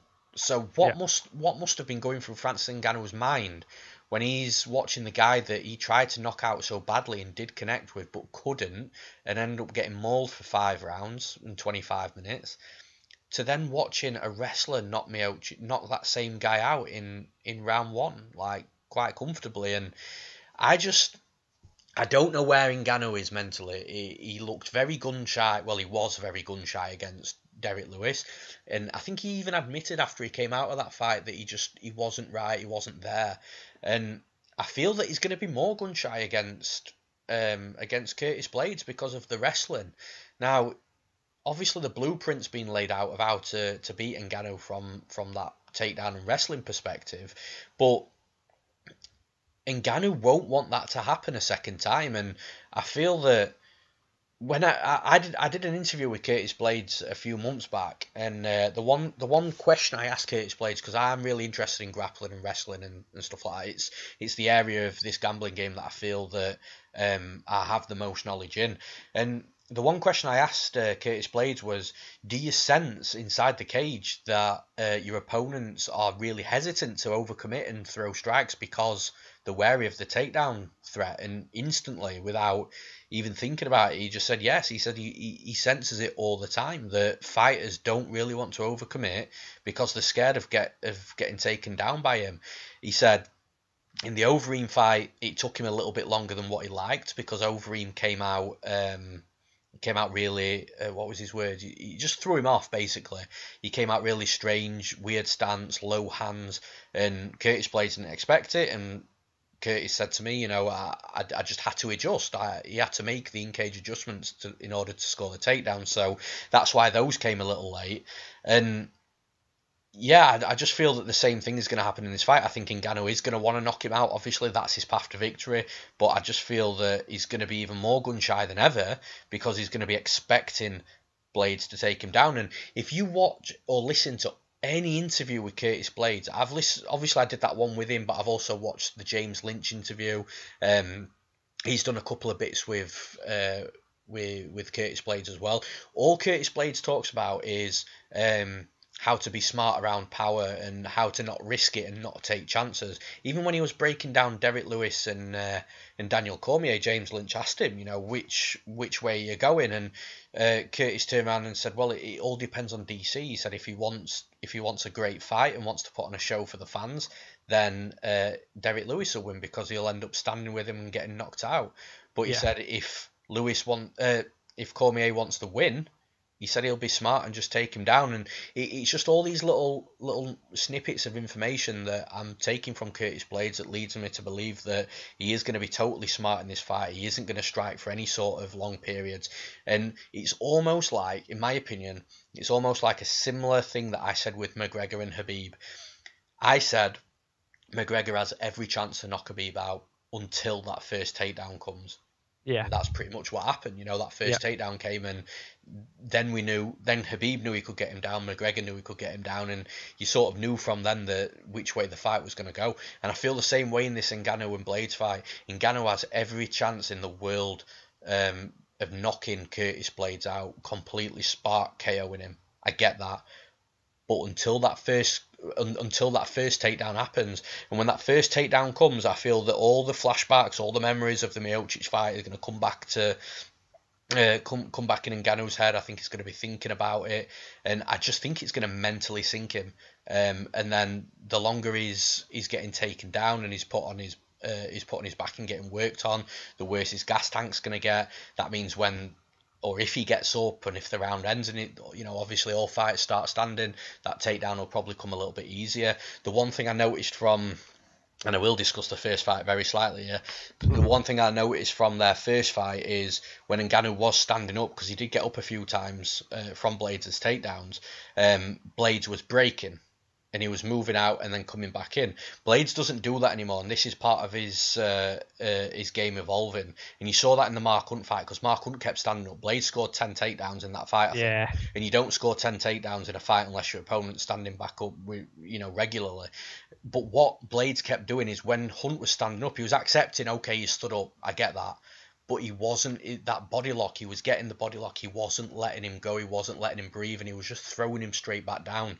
So he wasn't breaking like he did in the Ngannou fight, and I just think this is part of Curtis Blaydes' how he's evolving in mixed martial arts. He's learning these little things that, you know, it's okay if your opponent's going to stand up after you've taken him down. Just make sure you stay on them, don't break, especially if they've got knockout power. Now, I've heard a few people talk about how he's hittable and stuff like that. You know, he was hittable in the Overeem fight. He took a knee to the jaw as he was taking him down, and also he was nearly knocked out by Mark Hunt as well. But in the Mark Hunt fight, he said before that fight that he wanted to test his striking to see where his improvements were and how drastic those improvements were. He was doing okay until he got cracked, and then he reverted back to his wrestling and won the fight in the best way he had the opportunity to. In the Overeem fight, like I've already mentioned, Curtis told me that he was thrown off a bit by how Overeem came out, so he had to strike while he was making those in-cage adjustments. This Ngannou fight, unless Ngannou comes out with a weird stance and a weird style and makes Blaydes think and makes him readjust, then I think Blaydes is just going to go straight in and take him down. I don't think he's going to waste any time striking. You can tell by the way he's talking in his interviews and stuff like that, he is not going to strike with Ngannou. I genuinely don't believe he is. I think he might throw a couple of jabs out there just to set his takedowns up, because that was one thing he lacked in their first fight. He had no setups on his takedowns, and he's always expressed his desire to improve his striking, not to be a better striker, to aid his wrestling. This is what I mean. It all comes back to his wrestling. And just for a little nugget of information for anybody that doesn't know, he's been training with Overeem. Overeem and Blaydes have been side by side in their camps for this card. So there is no way that a full fight camp Curtis Blaydes can be with Overeem and not improve his striking. I probably missed a whole host of stuff out that I wanted to say, but I'm really confident in Curtis Blaydes here. I called it a while ago. I can't remember what fight it was before. I genuinely think Curtis Blaydes is a future heavyweight champion in the UFC. I do believe the one fighter that he will struggle against right now is Daniel Cormier, but I think by the time Curtis Blaydes gets the title shot that, in my opinion, he deserves, I think Cormier will probably be out the picture, and I can just see Curtis Blaydes being a very dominant heavyweight, because that's one thing that I feel you need in the heavyweight division. You need to be a good wrestler, because anybody can knock anybody out with the power that these guys throw at 265 pounds. Having a wrestling background and something to fall back on is great. Look at Daniel Cormier. He's succeeding. He's a wrestler. Cain Velasquez was a wrestler. He was dominant. Even Brock had spells as looking good as the heavyweight champion. Randy Couture was a successful heavyweight champion. All these are wrestlers, and I feel in the heavyweight division having a wrestling background is going to help you. That's digressing a little bit. In this fight, I genuinely think that like I've mentioned, Francis Ngannou can knock him out for sure. Of course he can knock him out. But I think if Curtis Blaydes fights smart, which I think he will, and comes straight out for the takedowns and starts really working Ngannou, I think it's going to be a long night for Ngannou. I think Curtis Blaydes is going to win via stoppage on the ground, win via TKO. I know that was lengthy and I probably jumped on a little bit too long there, but who have you got, John? No, very interesting to get your thoughts on it as always. Yeah, it's going to be an interesting one. It's going to be interesting to see where Ngannou's head's at. Like you say, the Lewis fight was terrible. I don't really know what the game plan was in that fight, because Lewis isn't the type of guy to come in and really try and take you down too often. He does have takedowns in his locker, but he prefers to stand and trade. I thought that was a good stylistic matchup for Ngannou after the Miocic fight, because like you say, he was getting taken down, he was getting held down. He didn't look like he had any means or way that he could get back to his feet. He just didn't look like he had. Let's not forget, I think he did come into mixed martial arts quite late in life, and he just didn't look like he had the technique. He knew the technique to get up from when Miocic took him down. Add to that the fact that he was absolutely shattered and out on his feet. Yeah, I'm with you. I think Miocic could have finished that fight at any point he wanted to. So I thought when he went into the Derek Lewis fight, I thought this is quite a good stylistic matchup for him to get back in there, trade punches. That's what he likes to do. Keep it standing. Use that unbelievable raw strength and power that he has. But yeah, he just looked like a completely different human being to the fights that we'd seen him fighting previously. He looked broken. Yeah, he did. He looked like a crushed man. And I saw a few articles at the time and bits and bobs here and there to say that maybe he got a bit of an attitude issue, and he's I don't know where that means he got a bit too big for his boots, given the fact that he's this massive rise to stardom from given his background, and the fact that UFC were really pushing him. And I think everyone knew going into that fight that Dana White wanted Ngannou to win rather than Miocic. But yeah, he just looked like a broken man, and 2 losses on the bounce, and then coming into this fight against a guy whose best technique is your main weakness, must have an effect on him mentally. No softballs here. Yeah. Also for the fact that what does 3 losses in a row do for him? I mean, that pushes him a long way back in the heavyweight rankings, thanks to some good guys coming through in the division. So yeah, it's interesting. I mean, hindsight's a wonderful thing. That's why the saying exists. But when you look at the guys that Ngannou beat, Luis Enrique, not great. Curtis Blaydes, I'll touch on that briefly because I had the pleasure of being there in Zagreb for that fight. Oh, really? Nice. Yeah. We took a trip over. Yeah, it was good. And I mean, let's not forget, Ngannou didn't put Blaydes away. It was a doctor stoppage. He beat him up. He'd hit him with some pretty hard shots, and that eye was completely messed up and completely closed. But Blaydes was still in there. I mean, he wasn't out. He didn't put him down or put him away. It was a doctor stoppage. Then the Mihailovic fight, he now fights at light heavyweight, and I think he's on a 3 or 4 fight losing streak.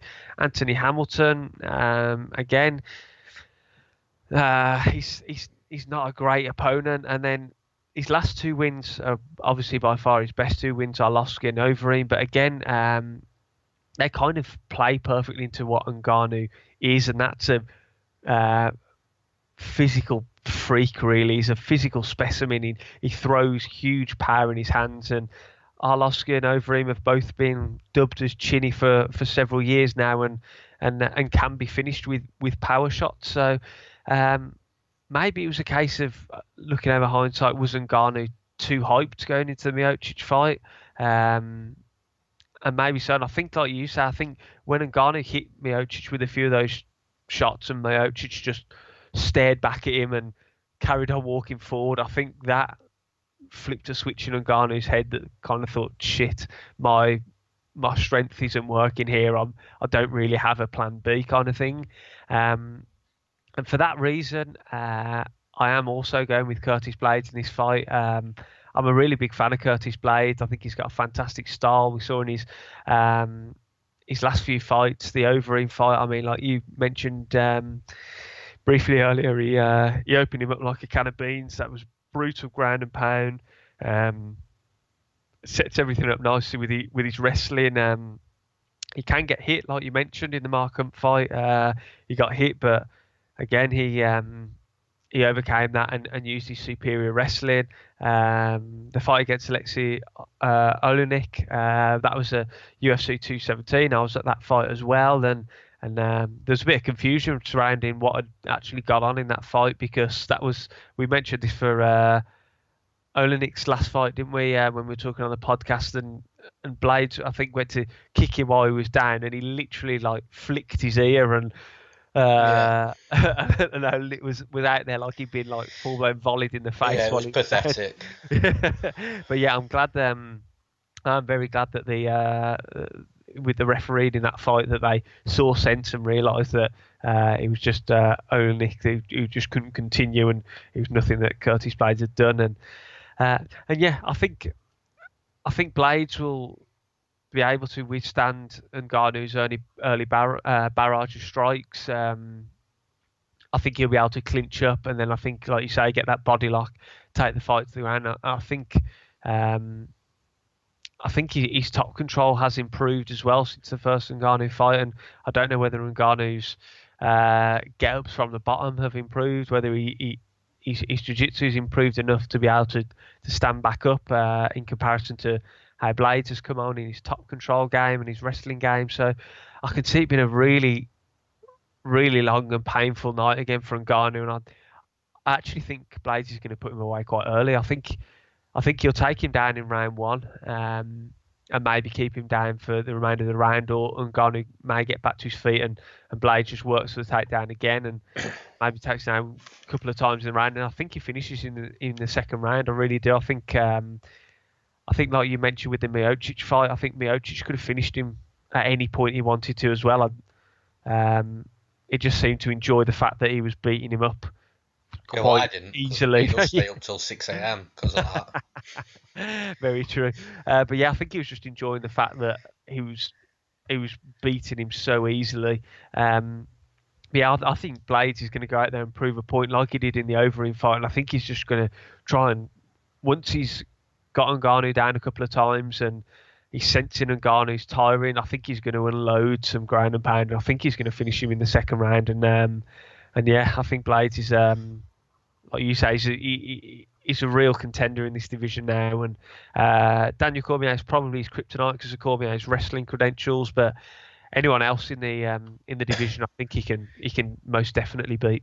Well, that's something else that we in the interview as well. And I'm going to just drop a little bit of a plug here, because I know the interview that I did with Blaydes, it was right after he beat Overeem. I think it was like 2 or 3 days after, so it was a while ago.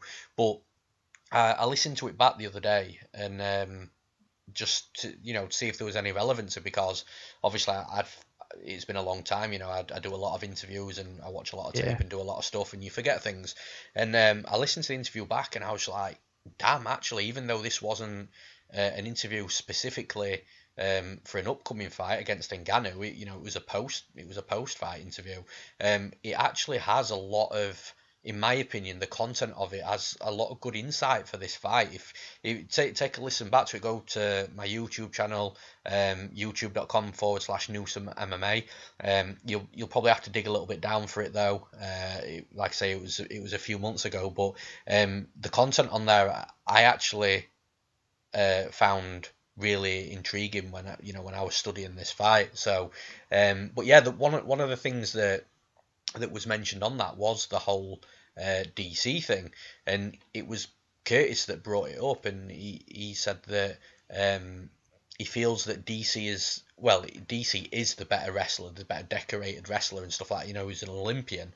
Yeah. But Curtis said he genuinely thinks that he can beat him because his MMA wrestling's better. So it'd be interesting. I tend to agree with you though. I think Cormier may be his kryptonite in that division, because it'll just be it'll be whose wrestling is better, and as I think DC's wrestling's better.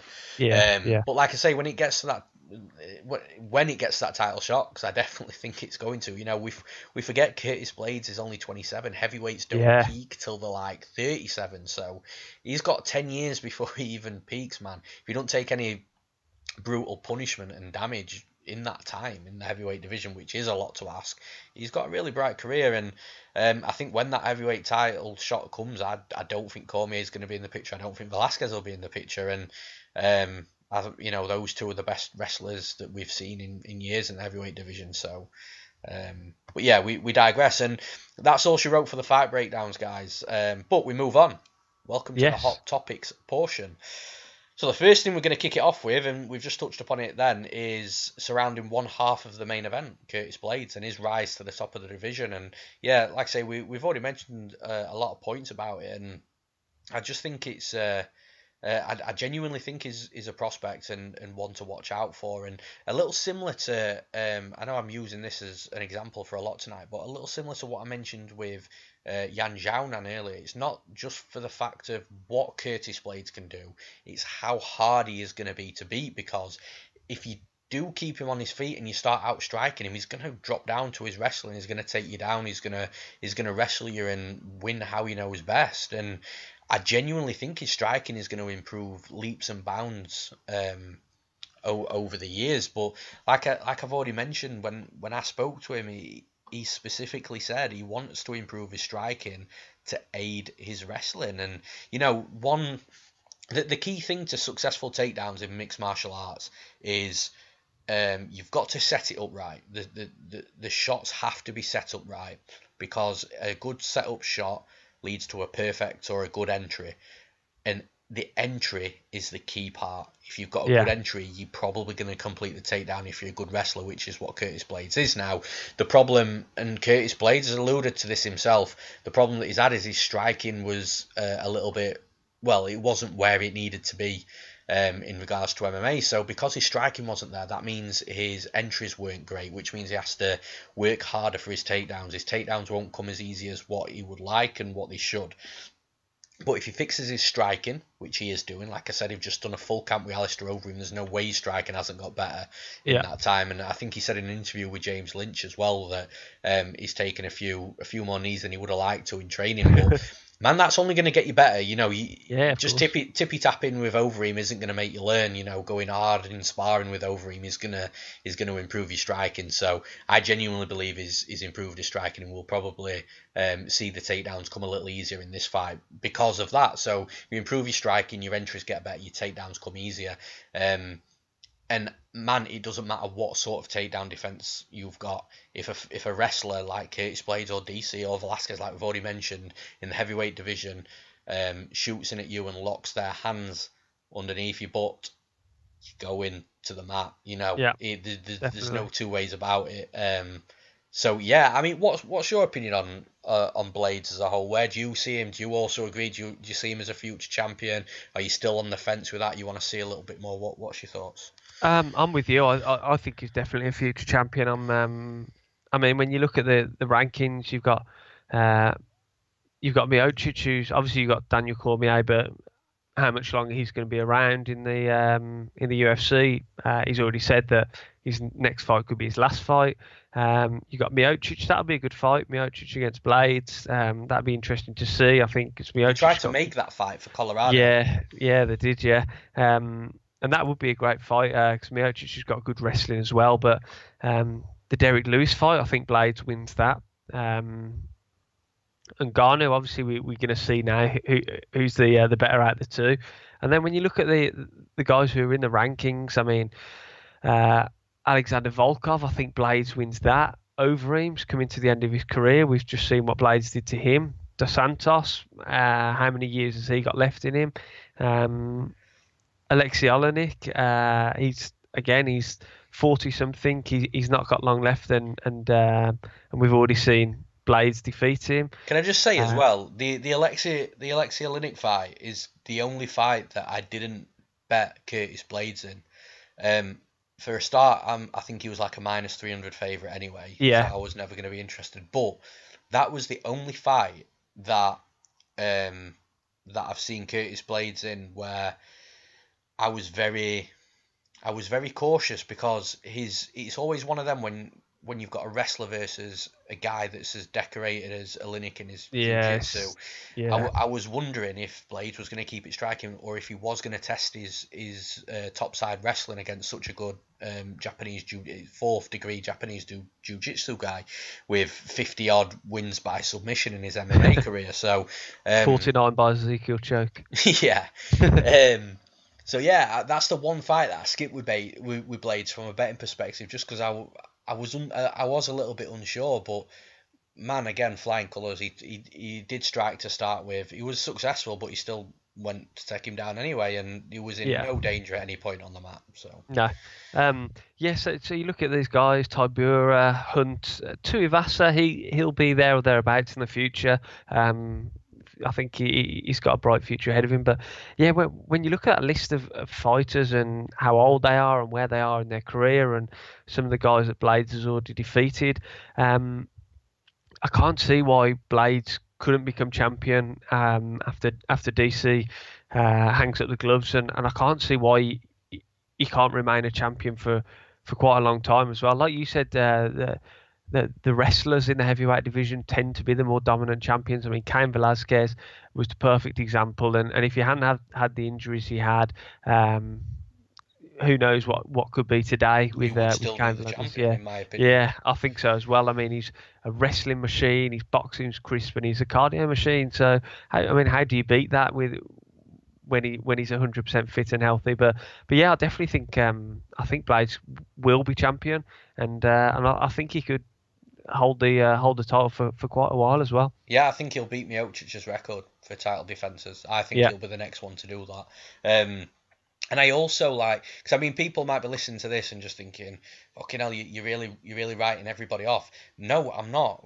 Like, Francis Ngannou could come out on Saturday morning or evening or fucking afternoon, whatever time it'll be when we watch it. But Francis Ngannou can come out and knock him out. Definitely. Yeah, definitely. 100%, for sure. You could knock him out. But I don't think that matters for Blaydes' future. And I also wrote an article on this of when I first made the prediction that he'd become a future heavyweight champion. Like I said, I can't remember when it was. You can go on my website. If you go onto newsomemma.co.uk, click the featured tab. You'll have to scroll down a little bit because it was a while ago. But you'll be able to find that article that I wrote.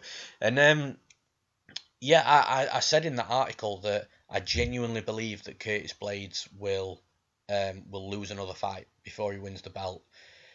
I didn't know who that was going to be against. It could be Ngannou, it could be this fight. Like, Blaydes could get knocked out here, but I don't think that a loss on Blaydes' record will determine that sort of fate on his future, because he's going to be so hard to beat. And that loss, when he takes that loss, this next loss, because yes, the loss to Ngannou was decisive. Of course it was. Anybody that says that it doesn't count, I don't get that. Ngannou damaged his eye so much that he couldn't see from it. It was rightly stopped. Also, credit to the referee for that fight as well. If you watch that back, the referee was arguing with the doctor. The referee was saying, he can see though. The doctor's like, no, he can't. He's told me he can see. No, he can't. And then Blaydes is reaching for the fingers to see how many fingers the doctor's holding up. So that was pretty funny. But aside from that, I feel that Blaydes will learn a lot from another loss in his career, and that'll be the loss that propels him towards a title. I could be wrong with that. He might just go all the way and take the title and become dominant, but I ultimately think that's what happens. Moving on to the next point in the hot topics portion, the other half of the main event. So the fall from grace from Francis Ngannou. So, I mean, like you mentioned it in the breakdown of the main event in the breakdowns portion of the podcast more than what I did, but I totally agree with everything that you were saying in regards to the UFC hyping him up, Dana White wanting him to win.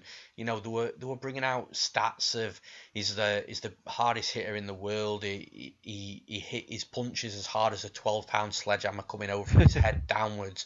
He's got more. He's got just as much power in his punch than a Ford Escort. I think it was driving at top speed. You know, all these sort of things, like, they were really, really driving Ngannou to, you know, they moved him into the Performance Institute. You know, they were trying to make him into a heavyweight machine where nobody could beat him, and that was going to be their money earner. I think I think he was their promotional replacement from Conor McGregor, because Yeah, when you've got that physical specimen of a heavyweight that's knocking everybody out, then that guy's going to bring in the money. The heavyweights will always bring in that money because they're so big and they hit so hard. So I totally agree with everything you're saying, and I almost think it's the UFC's fault of yeah, Francis Ngannou's fall from grace, because imagine, put yourself in Ngannou's shoes and you're hearing all this stuff being said about you, man. Your head, you're gonna feel unbelievable. You're gonna feel unbeatable. And I agree with what you said. That first punch, what he connected with Miocic, I think Ngannou was stunned. Like, yeah, why aren't you going down? Like, you're supposed to be going down. yeah, I hit like a 12-pound sledgehammer and a Ford Escort driving at full speed. He automatically assumed that it would go down because of all the stuff that he was being filled with, and I think that's what's played a huge part. And am I surprised that he's had potential an attitude issue or a mental issue, struggling to get over that loss? No, I'm not, because in his head he was the next biggest thing in the world. He was about to turn it. Well, he has turned his life around. It's a great story coming from what sounds to be poverty and to be where he is today. That's great. I love hearing inspiring stories like that. But he was about to take his life to the next level and be that superstar for years to come. Again, I think he's 32, 33. yeah. That's still young for heavyweight. Like we said, they don't peak till they're about 37. So, a horrible fall from grace. And at some point, he's going to pick that back up. And I've heard a few other people on Twitter mention stuff about this, and I actually tend to agree with it in a sense. Maybe Ngannou was just filled with all this sort of stuff in his head and put on the biggest stage with all the eyes watching him, and he just choked under that pressure. But a rematch against a guy that he's already beaten from a couple of years ago on sort of a low-key card that he's on at, like, that fight will probably end up taking place at about 6 or 7 a.m. in America in the morning, so maybe not so many eyes on that fight as what previous fights have been. Maybe that's the type of fight that he needs to really come back out of his shell, and I do agree with that in a sense. That's definitely plausible, which then could lead to the knockout win. And yeah, what's your thoughts? I mean, I at some point Francis Ngannou is gonna come back. He's not going to be fighting wrestlers all the time in the heavyweight division, because there is only a couple of dominant wrestlers. So naturally, he is going to come back and start knocking people out and be back again. I'm with you. Like we covered in the fight breakdown, I think, like I say, hindsight's a lovely thing, and I think he definitely was overhyped going into this, and the UFC were really backing him. And like you said, I think he was their replacement for Conor McGregor. This guy's come from nothing. He's started out in mixed martial arts late in his life, and now he's the heavyweight champion, which they deem as the baddest man on the planet. They, like you say, with all the facts and stuff and the propaganda they were throwing out there with regards to him and how hard he hits and things like that. And yes, he does hit hard, but as soon as he hit Miocic, and Miocic just marched forward and said, I'll trade hands with you and I'll take you down and I'll do what I like for 25 minutes. I think it just crushed a little bit of him inside, because he just wasn't used to that, and we saw the relapse of that in the Derek Lewis fight, where he just didn't seem to be there mentally at all. He didn't seem like he actually wanted to fight at all. He probably only threw about 20 strikes all fight, and he just looked like a man who was lost mentally in that moment. I think this is, like we said in the breakdown, I think Blaydes is going to win this fight, and I think it's going to be another bitter pill to swallow for Ngannou. But as you said, he will come back. I mean, heavyweight predominantly now are strikers. I think if he does lose his fight, they'll match him up against someone that he stands a much better chance of beating. I mean, why do you think that the UFC have given him this fight? Because there's so many other options that the UFC could have used to build Ngannou up. It almost doesn't make any sense to me, because unless this is on a flip side and the UFC think that this is an easy fight for Ngannou to get another win against a big name and a chance to push Curtis Blaydes back down the line, because in my opinion Curtis Blaydes should have had that title shot already, and they haven't. They put Derek Lewis ahead of him, and Lewis even said before the fight that he wasn't ready for a 5-round fight, yet the UFC like pushed that fight when they could have just said, okay, that's fine, Derek. Curtis, you want to jump in against DC? That's what they should have done, but they didn't. So to me, it's almost like, how do they value Curtis Blaydes, and do they think this is an easy win for Ngannou? Because I certainly think his back's against the wall, and why would they want Ngannou on a 3-fight losing streak? There's a lot of things to take into consideration when you actually ask yourself the question, why have they given Ngannou Blaydes?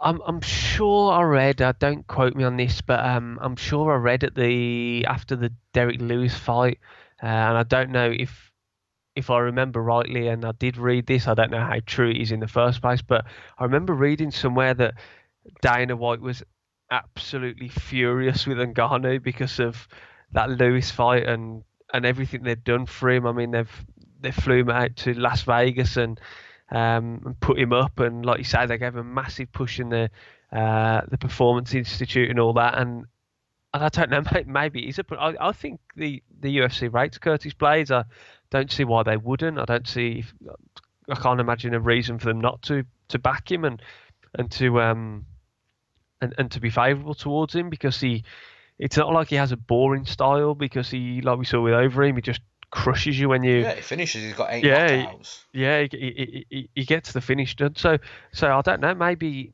it's a case of they think this is a like you say, a big name that can help him get back in the win column, or maybe it's the opposite end, and what I read is correct, and this is kind of a punishment to look and say, look, we're in charge here. We did all this for you, and you go out there against Derek Lewis and refuse to throw a punch, and this is your comeuppance for it. Yeah, and you can't blame Dana White if he was pissed off after that fight. Oh, definitely, yeah. That was the fight everyone was talking about. Everyone was like, oh my god, I can't wait for Ngannou and Lewis. Who's going to connect first? And then we get that. We get that first. Yeah, nobody connects first because nobody throws a bloody punch. But yeah, for me, that was one of my probably top 3 worst fights that I can remember in my time following the sport. There was who was it? A terrible heavyweight fight a couple of years ago. It escapes me off the top of my head, but yeah, it's certainly up there as one of the worst fights ever in the history of the UFC. So yeah, it wouldn't surprise me if they're throwing him to Blaydes, a guy who's got a heavy styling. And I suppose if that's true, it's sort of a bit of a win-win for the UFC, because if they punish him and he does get punished, then they'll get satisfaction from that, because that's what they set out to do. Yeah, if we're right in what we're saying. But then if Ngannou wins, then they can start building him again. So exactly, and look, he's got a win over a good top 5 opponent. So yeah, it is a win-win. But yeah, he'll be interested to see where his career goes following Saturday. Awesome. And finally, as we did last week, we'll discuss the potential fights that could earn Fight of the Night, Performance of the Night. I'll jump first on this one because you've gone twice on the last 2 ones, and it almost feels like I'm copying, because they're normally always the same. I think Curtis Blaydes is going to get a Performance of the Night bonus. I think he's going to finish Ngannou, and usually when, like we've mentioned before, when a main event finishes, they normally get the Performance of the Night bonus. I think that'll be no different here. I think the other Performance of the Night bonus is going to go to Yadong.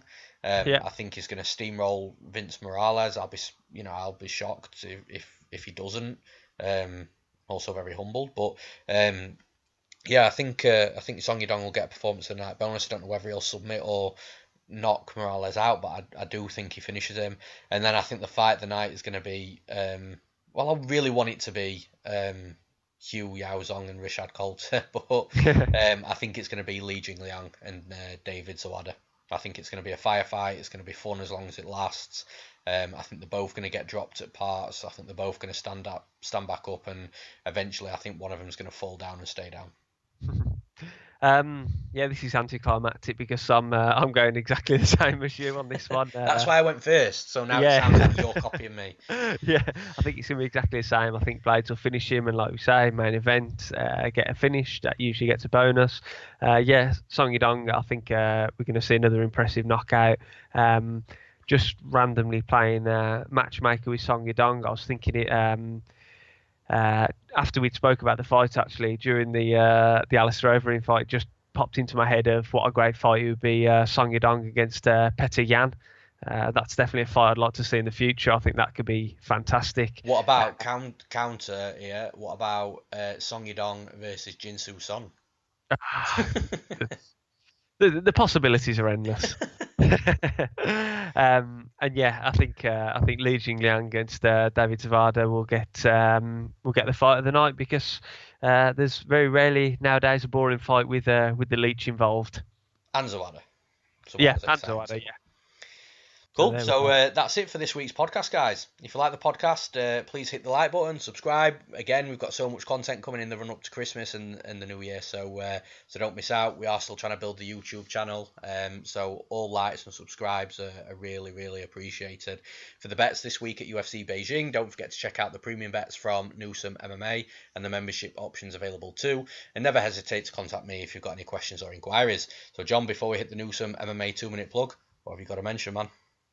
Yeah, as always, check out my work on Fight Post. You can find them Fight Post MMA on Facebook or www.fightpost.co.uk. Check out all my work there. I've recently interviewed and posted an article involving UK MMA pioneer Rosie Sexton. That was great to chat to her. Really intelligent individual, and it was great talking to her about her career. Really been the first British female to make the UFC, and yeah, it's just a really fun chat and really interesting to see where her career is heading now. Now she's hung up the gloves. So yeah, check that out on Fight Post, and as always, hit me up on Twitter at MMA and me. I'm always down for talking fights and talking anything MMA related. So the more people on there, the merrier. Awesome. Now for the quick Newsome MMA 2-minute plug. First of all, I'd like to talk about Concussion Pro 1, who are partnering Newsome MMA. Concussion Pro 1 is the world's first dedicated concussion supplement, supporting brain health and performance. The product's honestly groundbreaking, and there isn't another supplement like it on the market. The unique formula that makes up Concussion Pro 1 has been developed and created by some of the world's most decorated sports scientists to help protect and support the brain and its performance. It's approved by the UK Mixed Martial Arts Federation. Concussion Pro 1 provides amazing support to the brain. It increases mental performance, fast recovery from injury, reduced inflammation post-impact, improved neural protection, and much more. With professional athletes such as Alexander Rakic, Mark Diakese, and Scott Askham using Concussion Pro 1, you can already see how vital the product is not only for MMA but for all contact sports. Find out more information by clicking on any of the banners on the Newsome MMA website or go to concussionpro1.com. Secondly, please check out the sponsor of Newsome MMA, which is CBD Life UK. I'm a great case study for CBD. In the MMA gambling world, people often talk about sweats and nerves as they're watching the fight that they bet on fight. But these feelings really are real. And because of this, I vape CBD to help relax me and calm me on fight night. If I'm honest, I didn't think it would make much of a difference, but it really does. And I would honestly recommend it to anybody, especially you MMA gamblers. You can access the offers from my sponsorship by clicking on any of the banners on the Newsome MMA website, and you'll also get 15% off your first order by using promo code Newsome MMA. And that's it from us, guys. Enjoy the fights on Saturday night. Thank you and goodbye. Thank you very much. Goodbye.